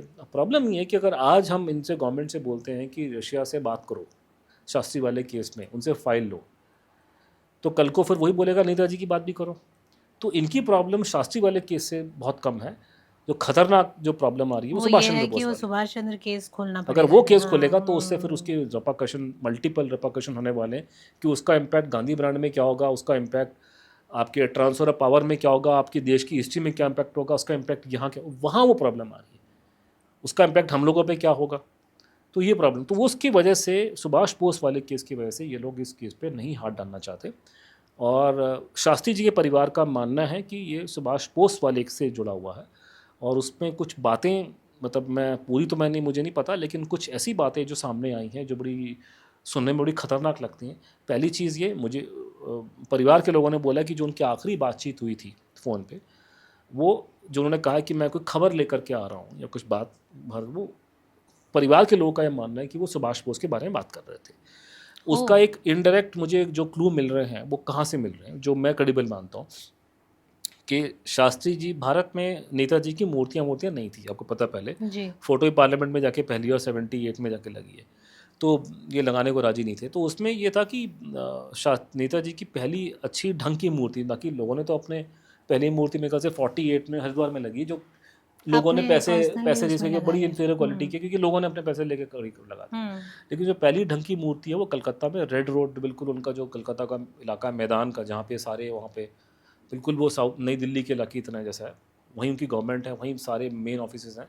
तो वहाँ पे एक रेड रोड नाम की जगह, जहाँ और भी बड़े बड़े मेमोरियल हैं वहाँ पे, तो वहाँ पे उन्होंने उस कंटोनमेंट, पूरी ईस्टर्न कमांड का हेडक्वार्टर के सामने वहीं पे कहीं पे नेताजी की मूर्ति लगी है। तो ये मूर्ति लगी थी 1966 में, अच्छा 65 में। तो इसको अनवेल करने के लिए शास्त्री जी खुद गए। तो नेताजी का जन्मदिन पड़ता है 23 जनवरी को।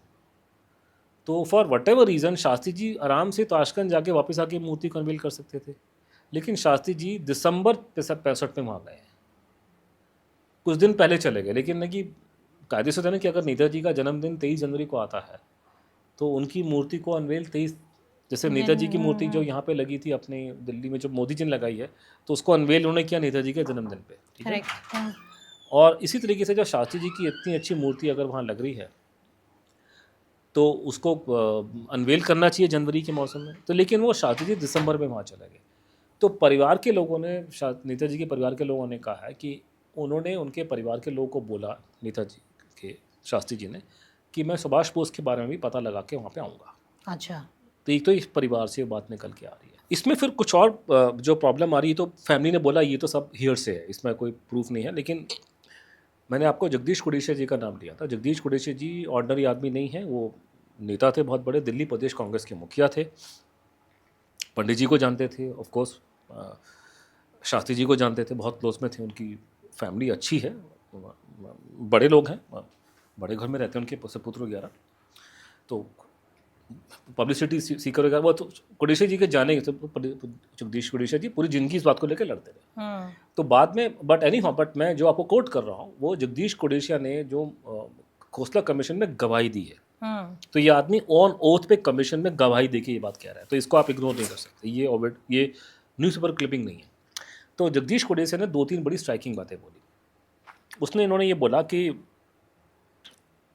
हमें खबर आई थी 1962 के आसपास में, क्योंकि मैं उनके घर में जाता था शास्त्री जी के, उस टाइम पे वो गृह मंत्री थे, कि 1962 के आसपास में खबरें ऐसी आई थी कि सुभाष चंद्र बोस जीवित हैं।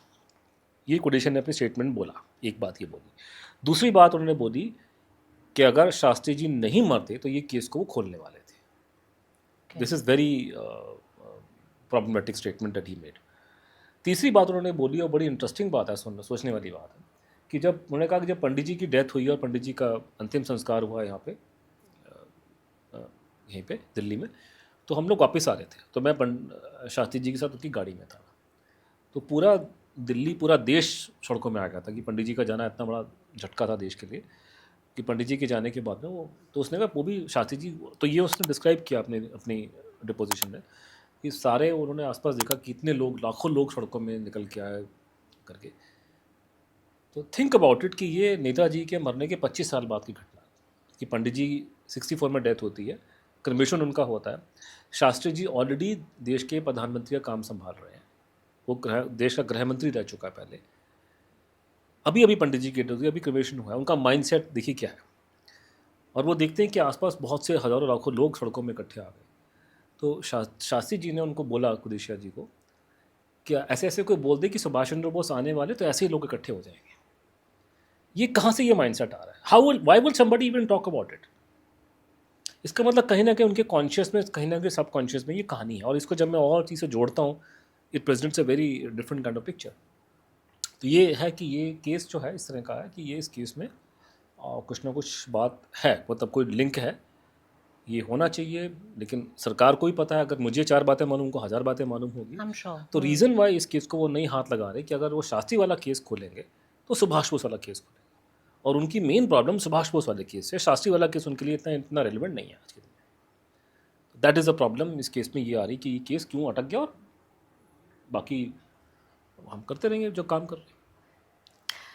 Anuj ji, it has been a conversation जो मेरे लिए, एक भले ही मैंने मूवी देखी है द ताशकंद फाइल्स, लेकिन उसके बावजूद ये कॉन्वर्सेशन जो है अपने आप में एक इतनी बहलाने वाली कॉन्वर्सेशन है, मैं कहूँगी, क्योंकि अभी भी इतने एफ़र्ट्स के बावजूद भी हम ये पाते हैं कि इतना इम्पॉर्टेंट मुद्दा दबा हुआ है, और किस वजह से दबा हुआ है उसके तार कहीं ना कहीं नेताजी सुभाष चंद्र बोस पर ही आके जुड़ते हैं। मैं आशा करती हूँ कि आप जिस मुहिम में लगे हैं, नेताजी की मुहिम में लगे हैं, उसमें कहीं जल्द ही आप लोगों को सक्सेस मिले। इतने दशक आपने बिता दिए हैं, नेताजी की बात खुलेगी तो होपफुली शास्त्री जी की डेथ की बात भी खुलेगी। और thank you for making time for us आज। Thank you for having me here. बड़ा अच्छा लगा आपसे मिलकर द्वारा और डिस्कशन करने की, पॉडकास्ट की वजह से, क्योंकि पहले प्रॉब्लम ये थी ना कि आपके जो टीवी के जो डिस्कशंस होती हैं उसमें बहुत समय कम, गिनती की 2-3 बाइट है, और मैं तो वैसे भी मेरा मुंह नहीं खुलता आधे घंटे से पहले थोड़ा सा, क्योंकि इतना संजीदा टॉपिक है कि आपको पहले पूरा कॉन्टेक्स्ट देना पड़ता है। तो कम से कम पॉडकास्ट में वो समय हमको मिलता है कि हम लोग को बता सकें और लोग सुनते हैं बात को। तो अच्छा लगा करके, उम्मीद करता हूँ कि इसको पसंद करेंगे, देखने और लोग किताब उठाएंगे, पढ़ेंगे। किताब उठाएंगे, उससे पहले इसको पॉडकास्ट को शेयर करें, इसका लिंक डाल के व्हाट्सएप में डालें, क्योंकि जितना मैं ये बोल रहा हूँ कि जो भी आपको पसंद हो, मैं काम कर रहा हूँ और लोग काम कर रहे हैं इतिहास को, ये या कोई भी ऐसी चीज़ को जिसका जनता से जुड़ा हुआ है, जिस पर एक्शन नहीं हो रहा, तो उन लोगों को, आप लोगों को सपोर्ट करना चाहिए। कि कम से कम उसमें सपोर्ट करने में कि अपने ये शेयर करने में, लिंक में तो कोई इनकम टैक्स लगता नहीं है ना जी। तो इसको आप शेयर करो ताकि और लोग देखें, अपने रिश्तेदारों को फॉरवर्ड करो कि देखो सुनो क्या बोलते हैं, गलत है तो क्रिटिसाइज़ करो, जो भी है तो ये करना ज़रूरी है। और साथ में किताब आपने बोला, मेरी किताब अच्छी मतलब रिसीव हुई है जितना टू द एक्सटेंट पॉसिबल, क्योंकि मैं तो कोई सलमान रश्दी तो हूँ नहीं, या मैं चेतन भगत नहीं हूँ कि किताब लिखूंगा तो लाखों लोग पागल हो जाएंगे पढ़ के उसको। उसमें तो कोई लव स्टोरी तो है नहीं, क्योंकि वो किताबें आपको पता है कि मार्केट में कैसी किताबों की सेल लाखों में जाती है, इनकी सेल लाखों में नहीं जाती, जी, लेकिन जी। ठीक ठाक चली है। तो मेरी किताब है ये your prime minister is dead, जो एक ही किताब है सियासी डेथ के बारे में, जिसमें आपको बहुत सी कहानियाँ, बहुत से एंगल डिटेल में जो मैंने बताया उसको डिटेल में पूरा मिलेंगे। आपको फुट नोट एंड नोट से समझा रखा है। आप देखिए जी। कहाँ गलत है कहाँ ठीक है, वो देखिए पढ़िए, अच्छा लगेगा, रिव्यू अच्छे हैं। और वही किताब मेरी हिंदी में भी ट्रांसलेट हुई है और मराठी का वर्जन भी अवेलेबल है उसका, तो ये कम से कम ये दो तो हैं। ये 3 लैंग्वेजेस में जो भी पढ़ना चाहते हाँ, हैं वो हिंदी पढ़ में भी सकते अवेलेबल हैं। है, जी, हिंदी का पढ़े, हिंदी में अच्छी जी। किताब ये अवेलेबल है। जी। तो वो वितासा पब्लिशर, तो मैं आपसे बोलूँगा इसका जी। लिंक लगा दें नीचे, ताकि जी। लोग कम से कम हिंदी इंग्लिश वाली किताबों का लिंक, ताकि लोग बिल्कुल। उसको पढ़ें। और थोड़ा सा ये कि मुहिम चलाने में, जो भी मुहिम देश में कोई भी काम कर रहा है पब्लिक सर्विस में, वो बिना पब्लिक सपोर्ट के नहीं कर सकता। तो बहुत समय तक जब मैं अपना मैं काम कर रहा था नेताजी का, अपने हिसाब से कर रहा था। अब सारा काम धाम छोड़ छाड़ के आप अपना यही काम करोगे तो बिना गाड़ी पेट्रोल की गाड़ी चलती नहीं है। जी। तो बहुत लोगों ने मुझे कहा, लेकिन मैं भी बहुत समय से लोगों से सपोर्ट नहीं मांगता, लेकिन अभी मैंने कहा कि नहीं, ये अप्रोच गलत है, और ये शायद मैंने ये अप्रोच अगर पहले रखी होती तो शायद मैं बहुत सक्सेसफुल हो जाता लाइफ में, क्योंकि जितना आपके पास रिसोर्सेस आएंगे आपका उतनी गाड़ी तेज़ दौड़ेगी आपकी। जी।